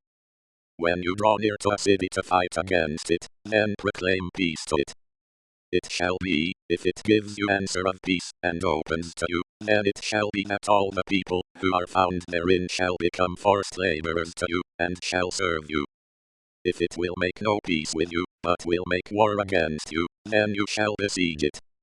When the Lord your God delivers it into your hand, you shall strike every male of it with the edge of the sword. But the women, the little ones, the livestock, and all that is in the city, even all its plunder, you shall take for plunder for yourself.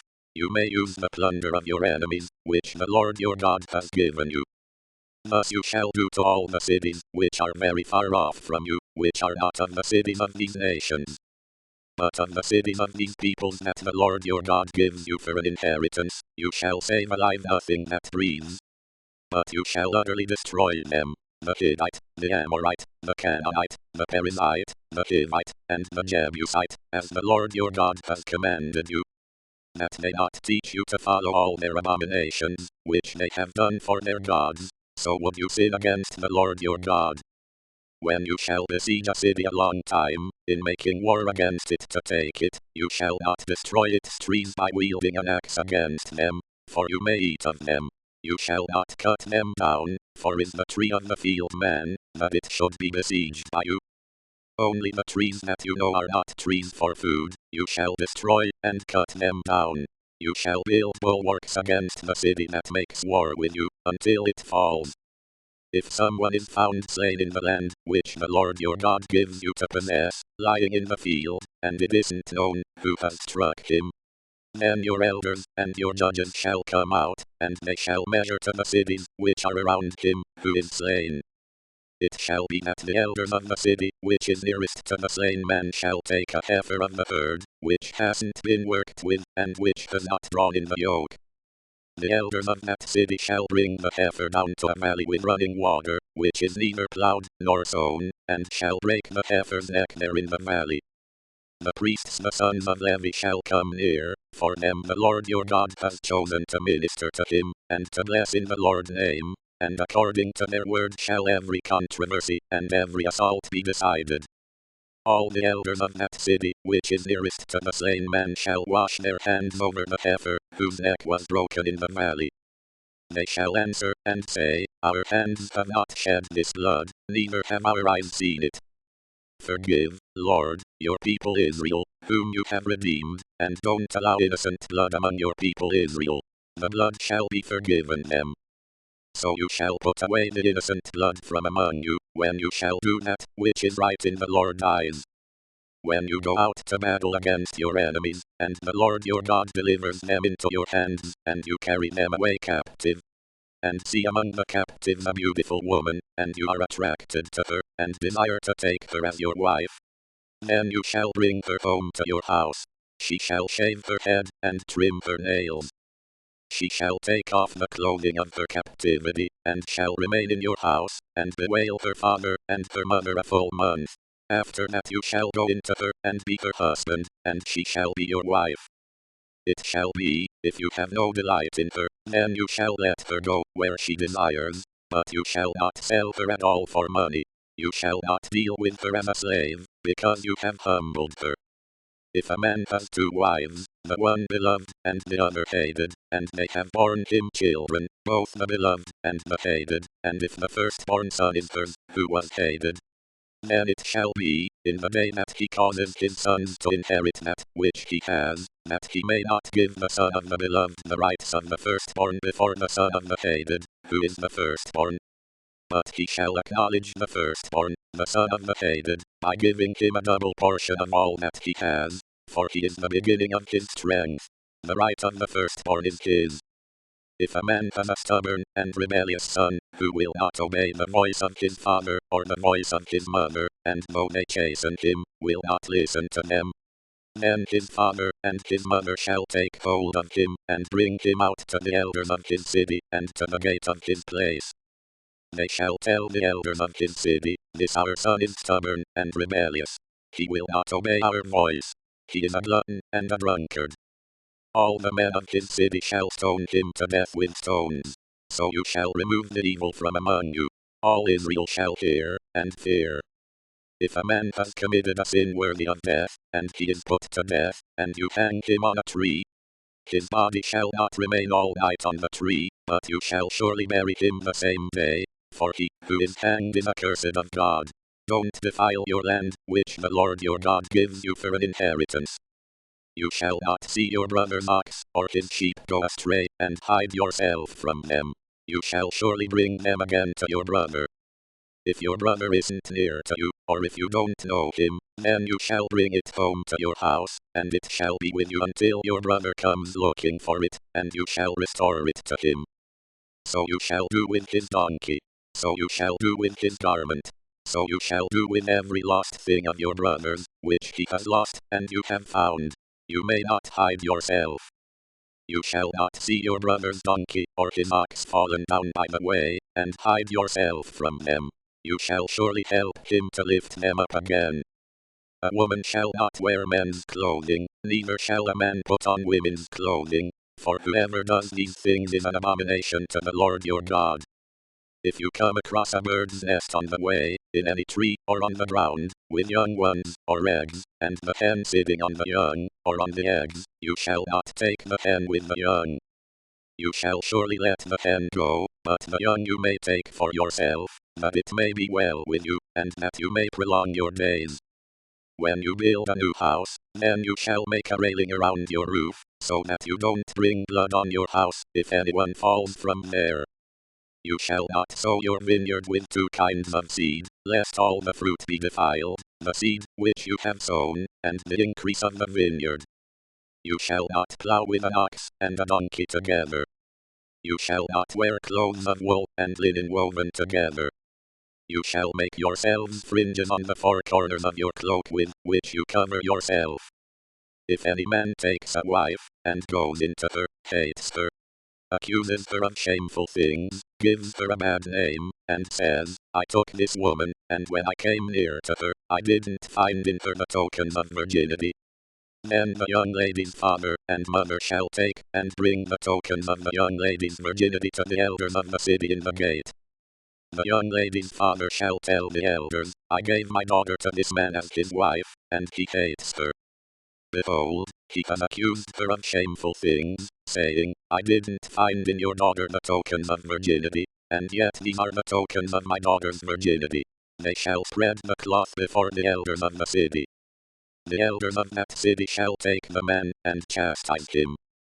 They shall fine him 100 shekels of silver, and give them to the father of the young lady, because he has given a bad name to a virgin of Israel. She shall be his wife. He may not put her away all his days. But if this thing is true, that the tokens of virginity were not found in the young lady, then they shall bring out the young lady to the door of her father's house, and the men of her city shall stone her to death with stones, because she has done folly in Israel, to play the prostitute in her father's house. So you shall remove the evil from among you. If a man is found lying with a woman married to a husband, then they shall both die, the man who lay with the woman, and the woman. So you shall remove the evil from Israel.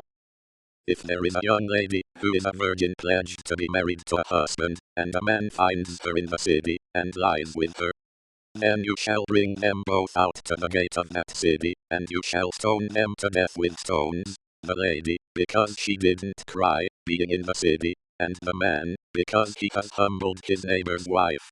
So you shall remove the evil from among you. But if the man finds the lady, who is pledged to be married in the field, and the man forces her, and lies with her, then only the man, who lay with her shall die. But to the lady you shall do nothing. There is in the lady no sin worthy of death, for as when a man rises against his neighbor, and kills him, even so is this matter. For he found her in the field, the pledged to be married lady cried, and there was no one to save her. If a man finds a lady, who is a virgin, who is not pledged to be married, grabs her, and lies with her, and they are found, then the man, who lay with her shall give to the lady's father 50 shekels of silver. She shall be his wife, because he has humbled her. He may not put her away all his days. A man shall not take his father's wife, and shall not uncover his father's skirt. He who is emasculated by crushing or cutting shall not enter into the Lord's assembly. A person born of a forbidden union shall not enter into the Lord's assembly. Even to the 10th generation shall no one of his enter into the Lord's assembly. An Ammonite or a Moabite shall not enter into the Lord's assembly. Even to the 10th generation shall no one belonging to them enter into the Lord's assembly forever. Because they didn't meet you with bread and with water on the way when you came out of Egypt, and because they hired against you Balaam the son of Beor from Pether of Mesopotamia, to curse you. Nevertheless the Lord your God wouldn't listen to Balaam, but the Lord your God turned the curse into a blessing to you, because the Lord your God loved you. You shall not seek their peace, nor their prosperity all your days forever. You shall not abhor an Edomite, for he is your brother. You shall not abhor an Egyptian, because you live as a foreigner in his land. The children of the 3rd generation, who are born to them may enter into the Lord's assembly. When you go out and camp against your enemies, then you shall keep yourselves from every evil thing. If there is among you any man, who is not clean by reason of that which happens to him by night, then shall he go outside of the camp. He shall not come within the camp. But it shall be, when evening comes, he shall bathe himself in water. When the sun is down, he shall come within the camp. You shall have a place also outside of the camp, where you go relieve yourself. You shall have a trowel among your weapons. It shall be, when you relieve yourself, you shall dig with it, and shall turn back, and cover your excrement.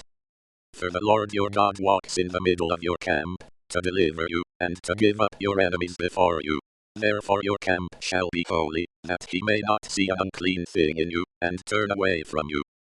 You shall not deliver to his master a servant, who has escaped from his master to you. He shall dwell with you, among you, in the place which he shall choose within one of your gates, where it pleases him best. You shall not oppress him. There shall be no prostitute of the daughters of Israel, neither shall there be a sodomite of the sons of Israel. You shall not bring the hire of a prostitute, or the wages of a male prostitute, into the house of the Lord your God for any vow, for both of these are an abomination to the Lord your God. You shall not lend on interest to your brother, interest of money, interest of food, interest of anything that is lent on interest. You may charge a foreigner interest, but you shall not charge your brother interest, that the Lord your God may bless you in all that you put your hand to, in the land where you go in to possess it. When you vow a vow to the Lord your God, you shall not be slack to pay it, for the Lord your God will surely require it of you, and it would be sin in you. But if you refrain from making a vow, it shall be no sin in you. You shall observe and do that which has gone out of your lips. Whatever you have vowed to the Lord your God as a freewill offering, which you have promised with your mouth, you must do. When you come into your neighbor's vineyard, then you may eat your fill of grapes at your own pleasure, but you shall not put any in your container. When you come into your neighbor's standing grain, then you may pluck the ears with your hand, but you shall not use a sickle on your neighbor's standing grain.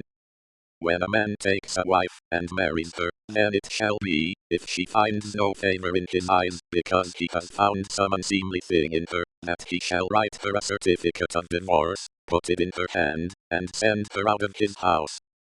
When she has departed out of his house, she may go and be another man's wife. If the latter husband hates her, and writes her a certificate of divorce, puts it in her hand, and sends her out of his house, or if the latter husband dies, who took her to be his wife, her former husband, who sent her away, may not take her again to be his wife after she is defiled, for that would be an abomination to the Lord. You shall not cause the land to sin, which the Lord your God gives you for an inheritance. When a man takes a new wife, he shall not go out in the army, neither shall he be assigned any business. He shall be free at home 1 year, and shall cheer his wife whom he has taken. No man shall take the mill or the upper millstone as a pledge, for he takes a life in pledge. If a man is found stealing any of his brothers of the children of Israel, and he deals with him as a slave, or sells him, then that thief shall die. So you shall remove the evil from among you. Be careful in the plague of leprosy, that you observe diligently, and do according to all that the Levitical priests teach you. As I commanded them, so you shall observe to do. Remember what the Lord your God did to Miriam, by the way as you came out of Egypt. When you lend your neighbor any kind of loan, you shall not go into his house to get his pledge. You shall stand outside, and the man to whom you lend shall bring the pledge outside to you. If he is a poor man, you shall not sleep with his pledge. You shall surely restore to him the pledge when the sun goes down, that he may sleep in his garment, and bless you. It shall be righteousness to you before the Lord your God. You shall not oppress a hired servant, who is poor and needy, whether he is one of your brothers, or one of the foreigners, who are in your land within your gates. In his day you shall give him his wages, neither shall the sun go down on it, for he is poor, and sets his heart on it, lest he cry against you to the Lord, and it be sin to you. The fathers shall not be put to death for the children, neither shall the children be put to death for the fathers. Every man shall be put to death for his own sin. You shall not deprive the foreigner or the fatherless of justice, nor take a widow's clothing in pledge. But you shall remember that you were a slave in Egypt, and the Lord your God redeemed you there. Therefore I command you to do this thing. When you reap your harvest in your field, and have forgotten a sheaf in the field, you shall not go again to get it. It shall be for the foreigner, for the fatherless, and for the widow, that the Lord your God may bless you in all the work of your hands. When you beat your olive tree, you shall not go over the boughs again. It shall be for the foreigner, for the fatherless, and for the widow. When you harvest your vineyard, you shall not glean it after yourselves. It shall be for the foreigner, for the fatherless, and for the widow. You shall remember that you were a slave in the land of Egypt. Therefore I command you to do this thing. If there is a controversy between men, and they come to judgment, and the judges judge them, then they shall justify the righteous, and condemn the wicked. It shall be, if the wicked man is worthy to be beaten, that the judge shall cause him to lie down, and to be beaten before his face, according to his wickedness, by number. He may sentence him to no more than 40 stripes.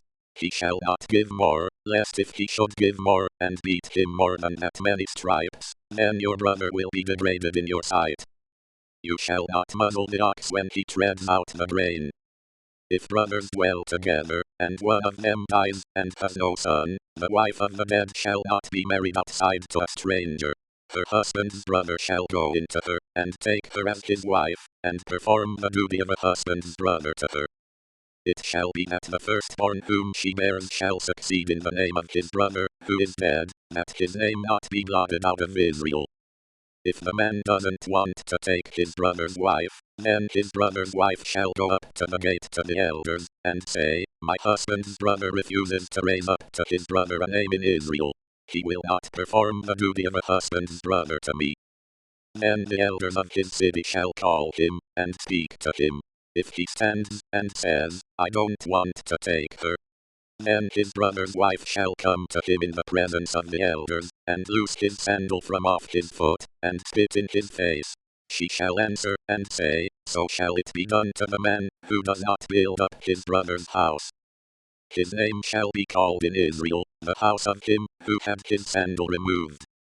When men strive against each other, and the wife of one draws near to deliver her husband out of the hand of him, who strikes him, and puts out her hand, and grabs him by his private parts, then you shall cut off her hand. Your eye shall have no pity. You shall not have in your bag diverse weights, one heavy, and one light. You shall not have in your house diverse measures, one large, and one small. You shall have a perfect, and just weight. You shall have a perfect, and just measure, that your days may be long in the land, which the Lord your God gives you. For all who do such things, all who do unrighteously, are an abomination to the Lord your God. Remember what Amalek did to you by the way as you came out of Egypt. How he met you by the way, and struck the rearmost of you, all who were feeble behind you, when you were faint and weary, and he didn't fear God.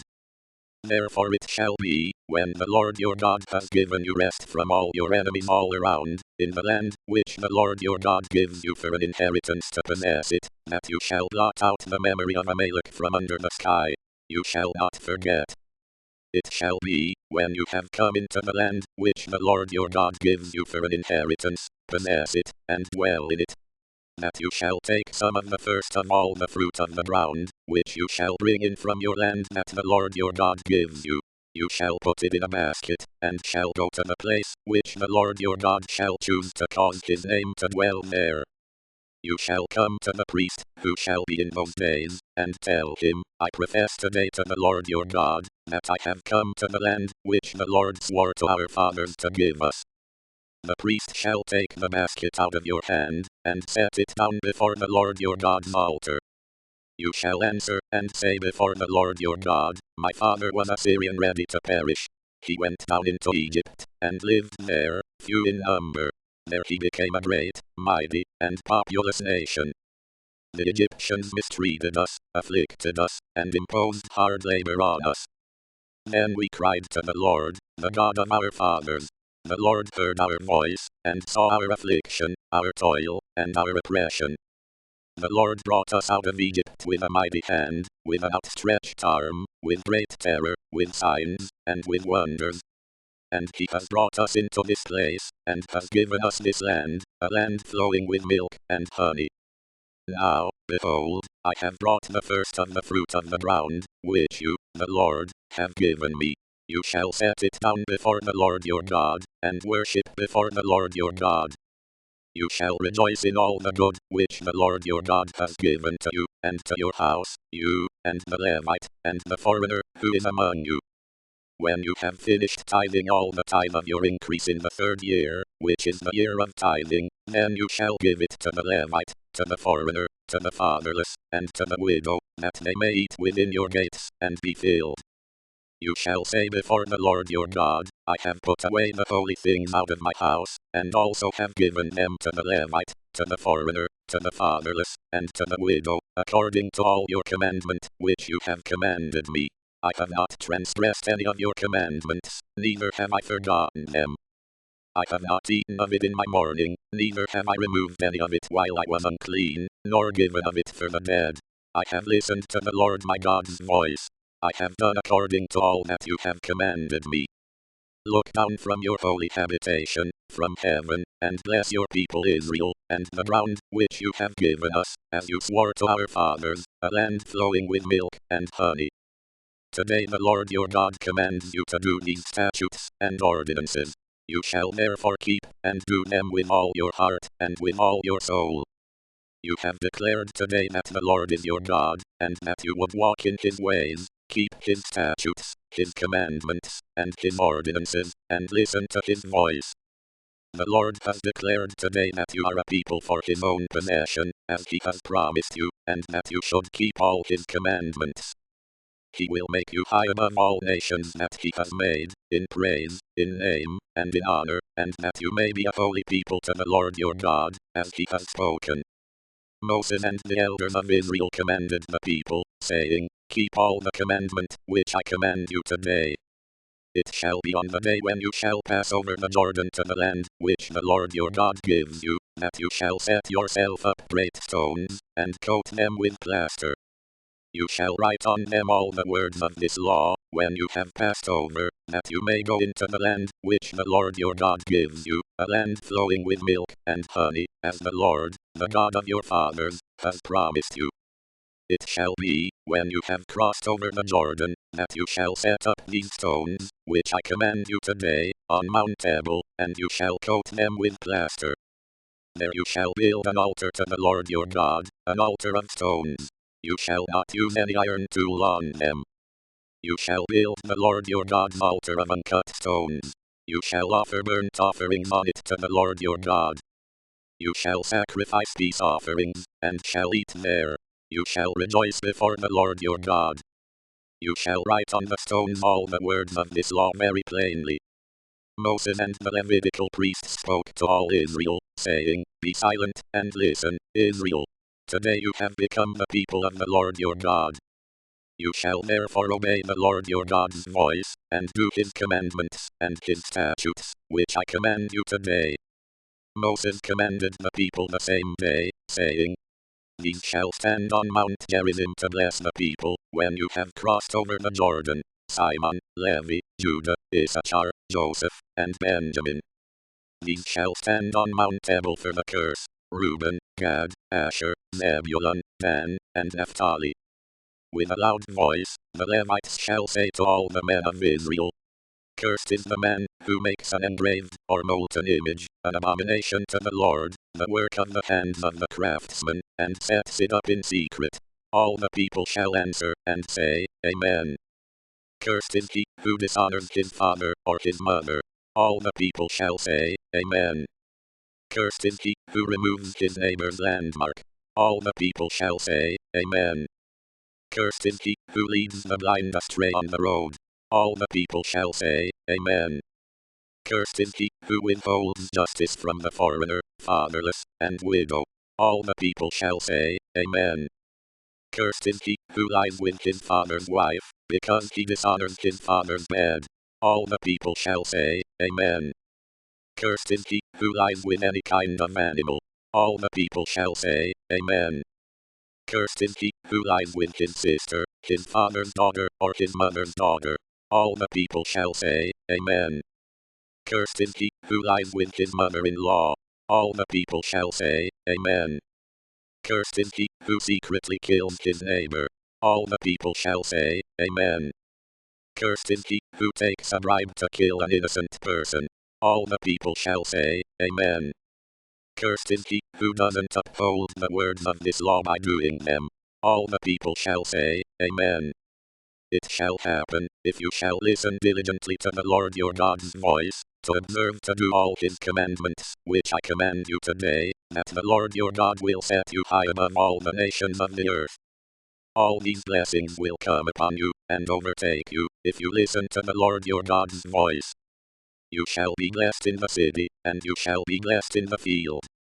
You shall be blessed in the fruit of your body, the fruit of your ground, the fruit of your animals, the increase of your livestock, and the young of your flock. Your basket and your kneading trough shall be blessed.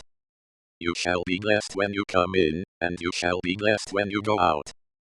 The Lord will cause your enemies, who rise up against you, to be struck before you. They will come out against you one way, and will flee before you 7 ways. The Lord will command the blessing on you in your barns, and in all that you put your hand to. He will bless you in the land, which the Lord your God gives you. The Lord will establish you for a holy people to himself, as he has sworn to you, if you shall keep the commandments of the Lord your God, and walk in his ways. All the peoples of the earth shall see that you are called by the Lord's name, and they will be afraid of you. The Lord will grant you abundant prosperity in the fruit of your body, in the fruit of your livestock, and in the fruit of your ground, in the land which the Lord swore to your fathers to give you. The Lord will open to you his good treasure in the sky, to give the rain of your land in its season, and to bless all the work of your hand. You will lend to many nations, and you will not borrow. The Lord will make you the head, and not the tail. You will be above only, and you will not be beneath, if you listen to the commandments of the Lord your God, which I command you today, to observe and to do, and shall not turn away from any of the words which I command you today, to the right hand or to the left, to go after other gods to serve them.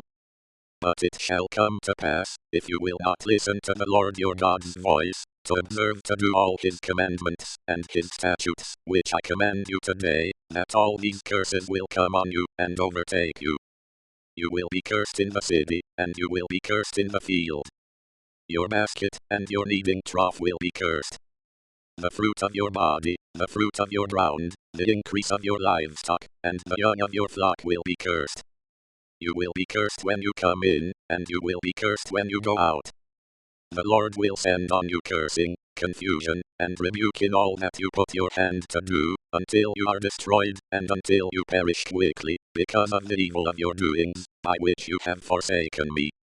The Lord will make the pestilence cling to you, until he has consumed you from off the land, where you go in to possess it. The Lord will strike you with consumption, with fever, with inflammation, with fiery heat, with the sword, with blight, and with mildew. They will pursue you until you perish. Your sky that is over your head will be bronze, and the earth that is under you will be iron. The Lord will make the rain of your land powder and dust. It will come down on you from the sky, until you are destroyed. The Lord will cause you to be struck before your enemies. You will go out one way against them, and will flee 7 ways before them. You will be tossed back and forth among all the kingdoms of the earth. Your dead bodies will be food to all birds of the sky, and to the animals of the earth, and there will be no one to frighten them away. The Lord will strike you with the boils of Egypt, with the tumors, with the scurvy, and with the itch, of which you cannot be healed. The Lord will strike you with madness, with blindness, and with astonishment of heart. You will grope at noonday, as the blind gropes in darkness, and you shall not prosper in your ways. You will only be oppressed and robbed always, and there will be no one to save you. You will betroth a wife, and another man shall lie with her. You will build a house, and you won't dwell in it. You will plant a vineyard, and not use its fruit. Your ox will be slain before your eyes, and you will not eat any of it. Your donkey will be violently taken away from before your face, and will not be restored to you. Your sheep will be given to your enemies, and you will have no one to save you. Your sons and your daughters will be given to another people. Your eyes will look and fail with longing for them all day long. There will be no power in your hand. A nation which you don't know will eat the fruit of your ground and all of your work. You will only be oppressed and crushed always, so that the sights that you see with your eyes will drive you mad. The Lord will strike you in the knees and in the legs with a sore boil, of which you cannot be healed, from the sole of your foot to the crown of your head. The Lord will bring you, and your king whom you will set over yourselves, to a nation that you have not known, you nor your fathers. There you will serve other gods of wood and stone. You will become an astonishment, a proverb, and a byword among all the peoples, where the Lord will lead you away. You will carry much seed out into the field, and will gather little in, for the locust will consume it. You will plant vineyards, and dress them, but you will neither drink of the wine, nor harvest, because worms will eat them. You will have olive trees throughout all your borders, but you won't anoint yourself with the oil, for your olives will drop off. You will father sons and daughters, but they will not be yours, for they will go into captivity. Locusts will consume all of your trees, and the fruit of your ground. The foreigner who is among you will mount up above you higher and higher, and you will come down lower and lower. He will lend to you, and you won't lend to him. He will be the head, and you will be the tail. All these curses will come on you, and will pursue you, and overtake you, until you are destroyed, because you didn't listen to the Lord your God's voice, to keep his commandments, and his statutes, which he commanded you. They will be for a sign, and for a wonder to you, and to your offspring forever. Because you didn't serve the Lord your God with joyfulness, and with gladness of heart, by reason of the abundance of all things. Therefore you will serve your enemies whom the Lord sends against you, in hunger, in thirst, in nakedness, and in lack of all things. He will put an iron yoke on your neck until he has destroyed you. The Lord will bring a nation against you from far away, from the end of the earth, as the eagle flies, a nation whose language you will not understand. A nation of fierce facial expressions, that doesn't respect the elderly, nor show favor to the young. They will eat the fruit of your livestock, and the fruit of your ground, until you are destroyed.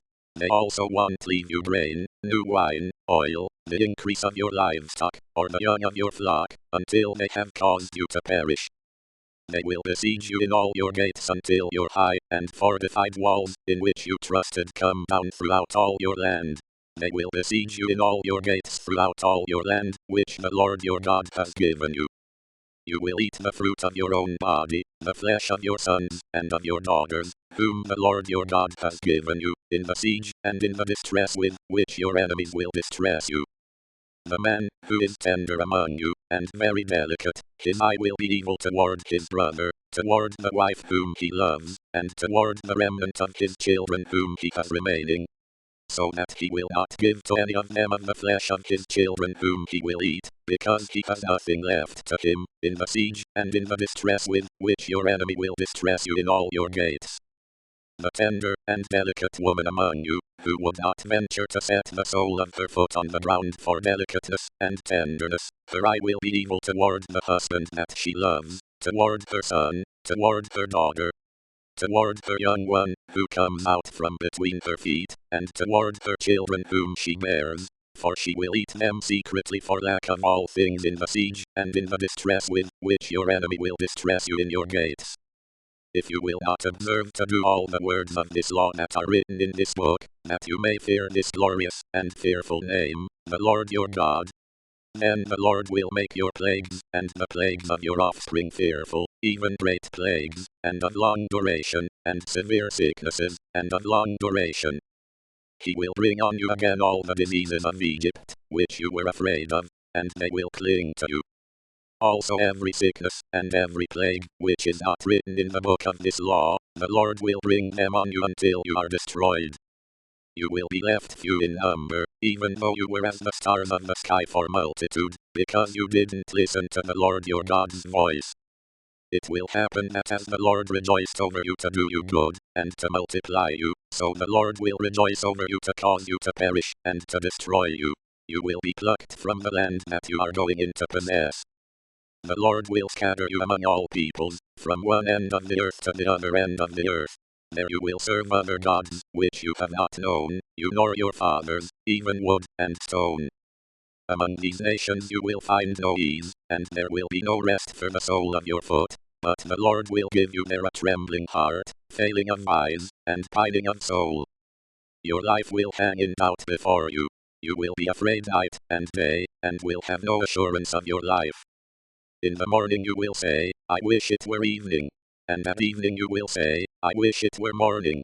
For the fear of your heart, which you will fear, and for the sights, which your eyes will see. The Lord will bring you into Egypt again with ships, by the way of which I told you that you would never see it again. There you will offer yourselves to your enemies for male and female slaves, and nobody will buy you. These are the words of the covenant, which the Lord commanded Moses to make with the children of Israel in the land of Moab, in addition to the covenant, which he made with them in Horeb.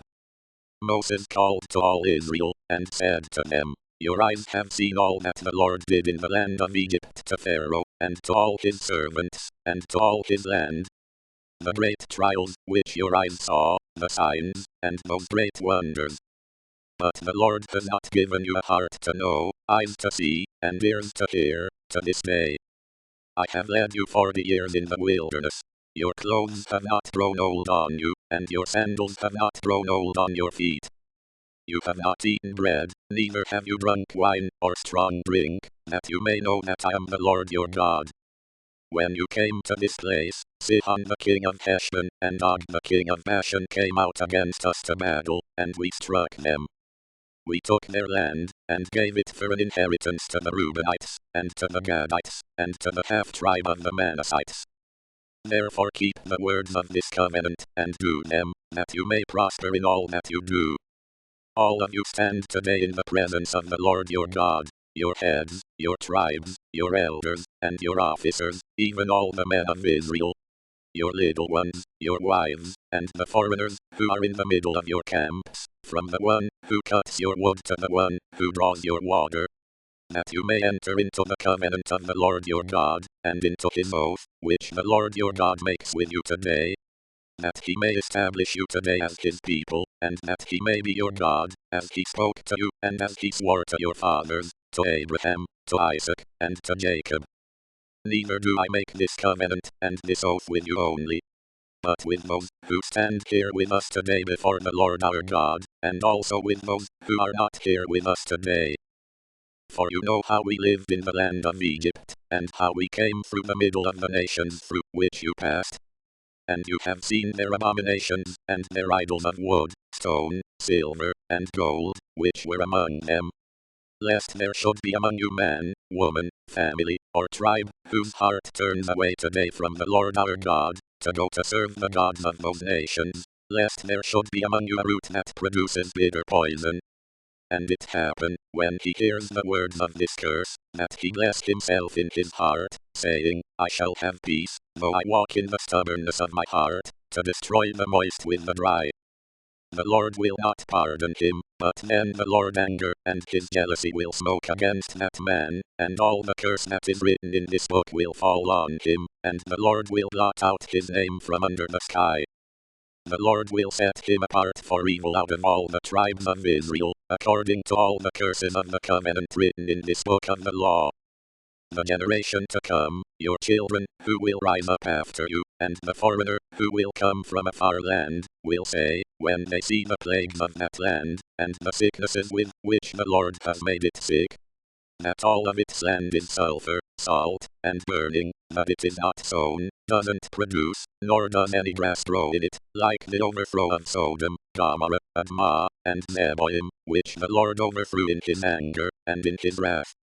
Even all the nations will say, why has the Lord done this to this land?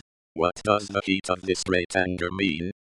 Then men will say, because they abandoned the covenant of the Lord, the God of their fathers, which he made with them when he brought them out of the land of Egypt, and went and served other gods, and worshipped them, gods that they didn't know, and that he had not given to them. Therefore the Lord anger burned against this land, to bring on it all the curses that are written in this book. The Lord rooted them out of their land in anger, in wrath, and in great indignation, and thrust them into another land, as it is today. The secret things belong to the Lord our God, but the things that are revealed belong to us and to our children forever, that we may do all the words of this law. It shall happen, when all these things have come on you, the blessing and the curse, which I have set before you, and you shall call them to mind among all the nations, where the Lord your God has driven you. And return to the Lord your God, and obey his voice according to all that I command you today, you and your children, with all your heart, and with all your soul. That then the Lord your God will release you from captivity, have compassion on you, and will return and gather you from all the peoples where the Lord your God has scattered you. If your outcasts are in the uttermost parts of the heavens, from there the Lord your God will gather you, and from there he will bring you back. The Lord your God will bring you into the land which your fathers possessed, and you will possess it. He will do you good, and increase your numbers more than your fathers.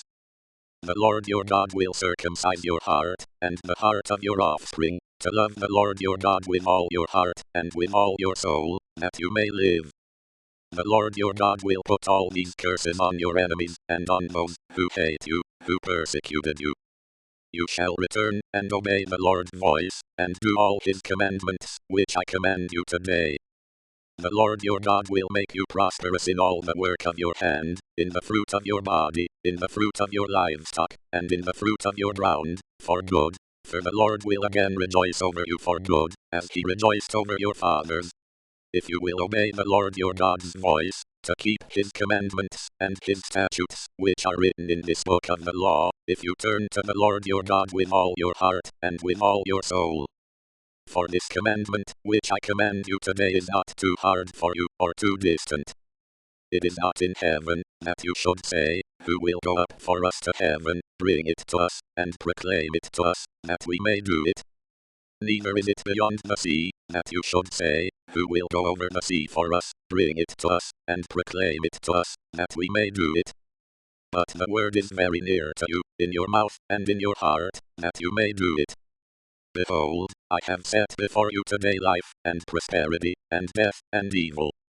For I command you today to love the Lord your God, to walk in his ways, and to keep his commandments, his statutes, and his ordinances, that you may live, and multiply, and that the Lord your God may bless you in the land, where you go in to possess it. But if your heart turns away, and you will not hear, but are drawn away, and worship other gods, and serve them, I declare to you today that you will surely perish. You will not prolong your days in the land, where you pass over the Jordan to go in to possess it.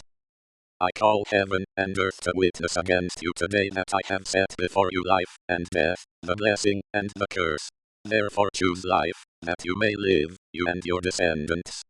To love the Lord your God, to obey his voice, and to cling to him, for he is your life, and the length of your days, that you may dwell in the land, which the Lord swore to your fathers, to Abraham, to Isaac, and to Jacob, to give them. Moses went and spoke these words to all Israel. He said to them, I am 120 years old today. I can no more go out and come in. The Lord has said to me, you shall not go over this Jordan. The Lord your God himself will go over before you. He will destroy these nations from before you, and you shall dispossess them. Joshua will go over before you, as the Lord has spoken.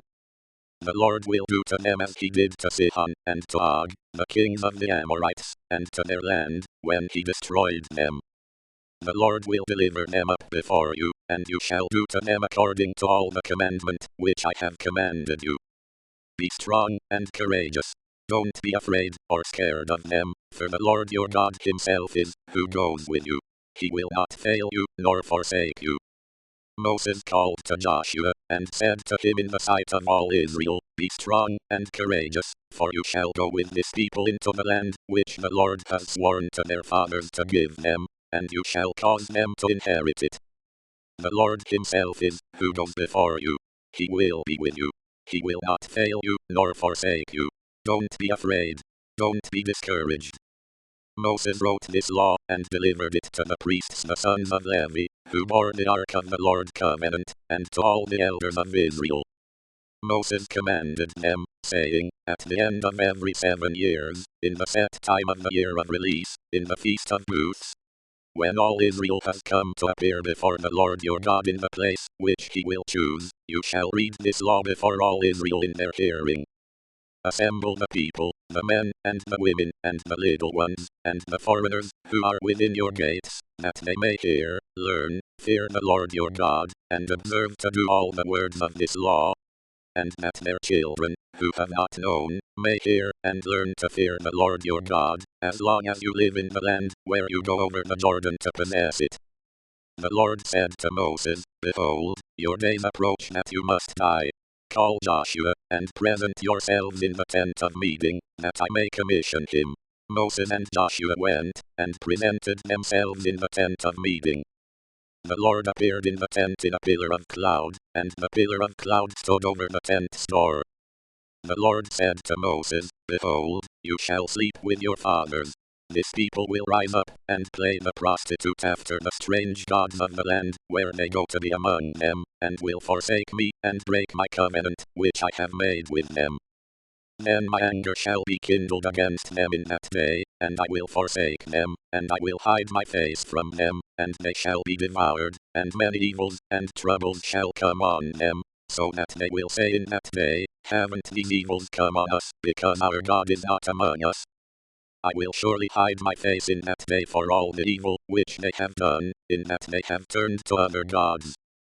Now therefore write this song for yourselves, and teach it to the children of Israel. Put it in their mouths, that this song may be a witness for me against the children of Israel.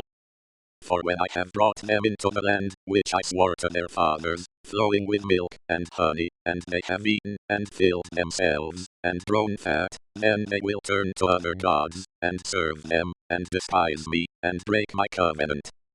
It will happen, when many evils and troubles have come on them, that this song will testify before them as a witness, for it will not be forgotten out of the mouths of their descendants. For I know their ways, and what they are doing today, before I have brought them into the land, which I promised them. So Moses wrote this song the same day, and taught it to the children of Israel. He commissioned Joshua the son of Nun, and said, Be strong and courageous, for you shall bring the children of Israel into the land, which I swore to them. I will be with you. When Moses had finished writing the words of this law in a book, until they were finished, Moses commanded the Levites, who bore the ark of the Lord's covenant, saying, Take this book of the law, and put it by the side of the ark of the Lord your God's covenant, that it may be there for a witness against you. For I know your rebellion, and your stiff neck. Behold, while I am yet alive with you today, you have been rebellious against the Lord. How much more after my death? Assemble to me all the elders of your tribes, and your officers, that I may speak these words in their ears, and call heaven and earth to witness against them. For I know that after my death you will utterly corrupt yourselves, and turn away from the way which I have commanded you, and evil will happen to you in the latter days, because you will do that which is evil in the Lord's sight, to provoke him to anger through the work of your hands. Moses spoke in the ears of all the assembly of Israel the words of this song, until they were finished. Give ear, you heavens, and I will speak. Let the earth hear the words of my mouth. My doctrine will drop as the rain. My speech will condense as the dew, as the misty rain on the tender grass, as the showers on the herb. For I will proclaim the Lord's name. Ascribe greatness to our God. The rock. His work is perfect, for all his ways are just. A God of faithfulness, who does no wrong, just and right is he. They have dealt corruptly with him. They are not his children, because of their defect. They are a perverse and crooked generation. Is this the way you repay the Lord, foolish and unwise people? Isn't he your father, who has bought you? He has made you, and established you. Remember the days of old. Consider the years of many generations. Ask your father, and he will show you, your elders, and they will tell you. When the Most High gave to the nations their inheritance, when he separated the children of men, he set the bounds of the peoples according to the number of the children of Israel. For the Lord's portion is his people. Jacob is the lot of his inheritance. He found him in a desert land, in the waste howling wilderness. He surrounded him. He cared for him. He kept him as the apple of his eye. As an eagle that stirs up her nest, that flutters over her young, he spread abroad his wings, he took them, he bore them on his feathers. The Lord alone led him. There was no foreign god with him. He made him ride on the high places of the earth. He ate the increase of the field. He caused him to suck honey out of the rock, oil out of the flinty rock, butter from the herd, and milk from the flock, with fat of lambs, rams of the breed of Bashan, and goats, with the finest of the wheat. From the blood of the grape, you drank wine. But Jeshurun grew fat, and kicked. You have grown fat. You have grown thick. You have become sleek. Then he abandoned God, who made him, and rejected the rock of his salvation. They moved him to jealousy with strange gods. They provoked him to anger with abominations. They sacrificed to demons, not God, to gods that they didn't know, to new gods that came up recently, which your fathers didn't dread. Of the rock, who became your father, you are unmindful, and have forgotten God, who gave you birth. The Lord saw and abhorred, because of the provocation of his sons and his daughters. He said, I will hide my face from them. I will see what their end will be, for they are a very perverse generation, children in whom is no faithfulness. They have moved me to jealousy with that which is not God. They have provoked me to anger with their vanities. I will move them to jealousy with those who are not a people. I will provoke them to anger with a foolish nation. For a fire is kindled in my anger, that burns to the lowest Sheol, devours the earth with its increase, and sets the foundations of the mountains on fire. I will heap evils on them. I will spend my arrows on them. They shall be wasted with hunger, and devoured with burning heat, and bitter destruction. I will send the teeth of animals on them, with the venom of vipers that glide in the dust. Outside the sword will bury, and in the rooms, terror on both young man and virgin, the nursing infant with the gray-haired man. I said that I would scatter them afar. I would make their memory to cease from among men. Were it not that I feared the provocation of the enemy, lest their adversaries should judge wrongly, lest they should say, our hand is exalted, the Lord has not done all this. For they are a nation void of counsel. There is no understanding in them. Oh, that they were wise, that they understood this, that they would consider their latter end. How could one chase 1,000, and two put 10,000 to flight, unless their rock had sold them, and the Lord had delivered them up? For their rock is not as our rock, even our enemies themselves concede. For their vine is of the vine of Sodom, of the fields of Gomorrah. Their grapes are poison grapes. Their clusters are bitter. Their wine is the poison of serpents, the cruel venom of asps. Isn't this laid up in store with me, sealed up among my treasures? Vengeance is mine, and recompense, at the time when their foot slides, for the day of their calamity is at hand. Their doom rushes at them. For the Lord will judge his people, and have compassion on his servants, when he sees that their power is gone, that there is no one remaining, shut up, or left at large. He will say, where are their gods, the rock in which they took refuge? Which ate the fat of their sacrifices, and drank the wine of their drink offering. Let them rise up, and help you. Let them be your protection. See now that I myself am he. There is no God with me. I kill, and I make alive. I wound, and I heal. There is no one who can deliver out of my hand. For I lift up my hand to heaven, and declare, as I live forever. If I sharpen my glittering sword, my hand grasps it in judgment. I will take vengeance on my adversaries, and will repay those who hate me. I will make my arrows drunk with blood. My sword shall devour flesh with the blood of the slain and the captives, from the head of the leaders of the enemy. Rejoice, you nations, with his people, for he will avenge the blood of his servants. He will take vengeance on his adversaries, and will make atonement for his land and for his people. Moses came and spoke all the words of this song in the ears of the people, he and Joshua the son of Nun. Moses finished reciting all these words to all Israel. He said to them, set your heart to all the words which I testify to you today, which you shall command your children to observe to do, all the words of this law. For it is no vain thing for you, because it is your life, and through this thing you shall prolong your days in the land, where you go over the Jordan to possess it. The Lord spoke to Moses that same day, saying, go up into this mountain of Abarim, to Mount Nebo, which is in the land of Moab, that is across from Jericho, and see the land of Canaan, which I give to the children of Israel for a possession. Die on the mountain where you go up, and be gathered to your people, as Aaron your brother died on Mount Hor, and was gathered to his people.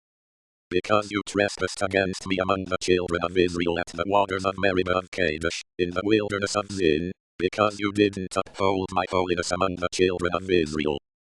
For you shall see the land from a distance, but you shall not go there into the land, which I give the children of Israel. This is the blessing with which Moses the man of God blessed the children of Israel before his death. He said, the Lord came from Sinai, and rose from Seir to them. He shone from Mount Paran. He came from the 10,000s of holy ones. At his right hand was a fiery law for them. Yes, he loves the people. All his saints are in your hand. They sat down at your feet. Each receives your words.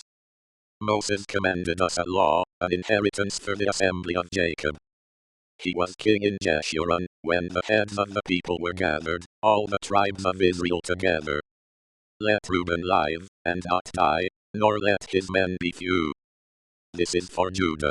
He said, hear, Lord, the voice of Judah. Bring him into his people.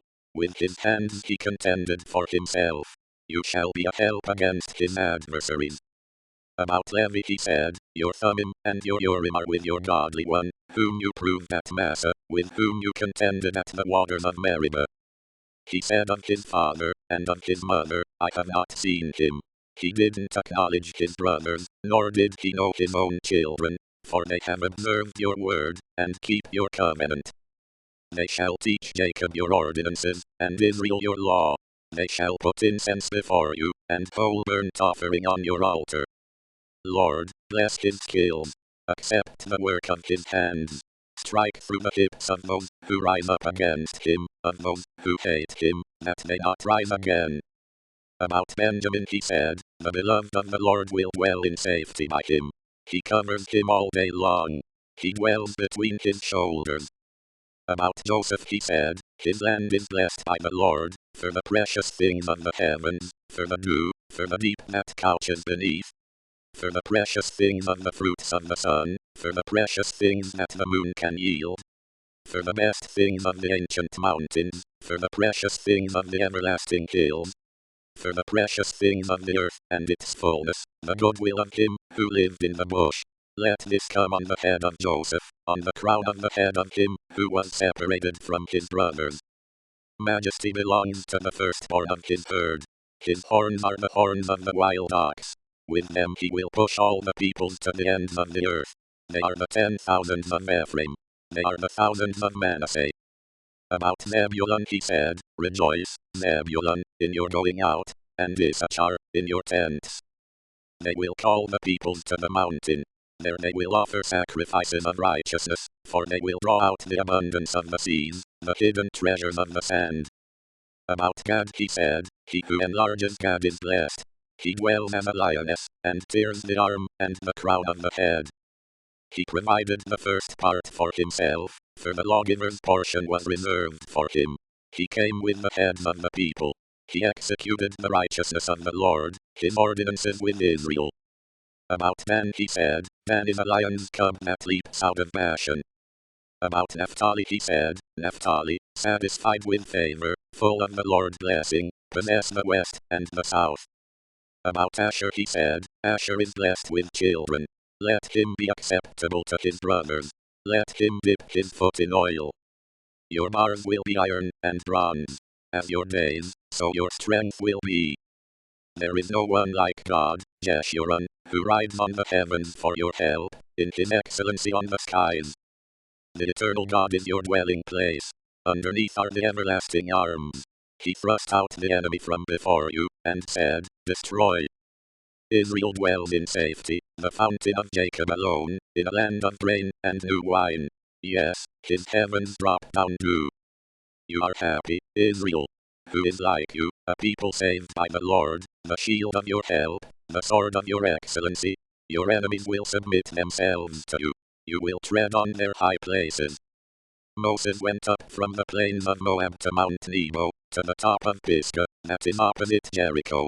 The Lord showed him all the land of Gilead to Dan, and all Naphtali, and the land of Ephraim, and Manasseh, and all the land of Judah, to the western sea, and the south, and the plain of the valley of Jericho, the city of palm trees, to Zor. The Lord said to him, This is the land which I swore to Abraham, to Isaac, and to Jacob, saying, I will give it to your offspring. I have caused you to see it with your eyes, but you shall not go over there. So Moses the servant of the Lord died there in the land of Moab, according to the Lord's word.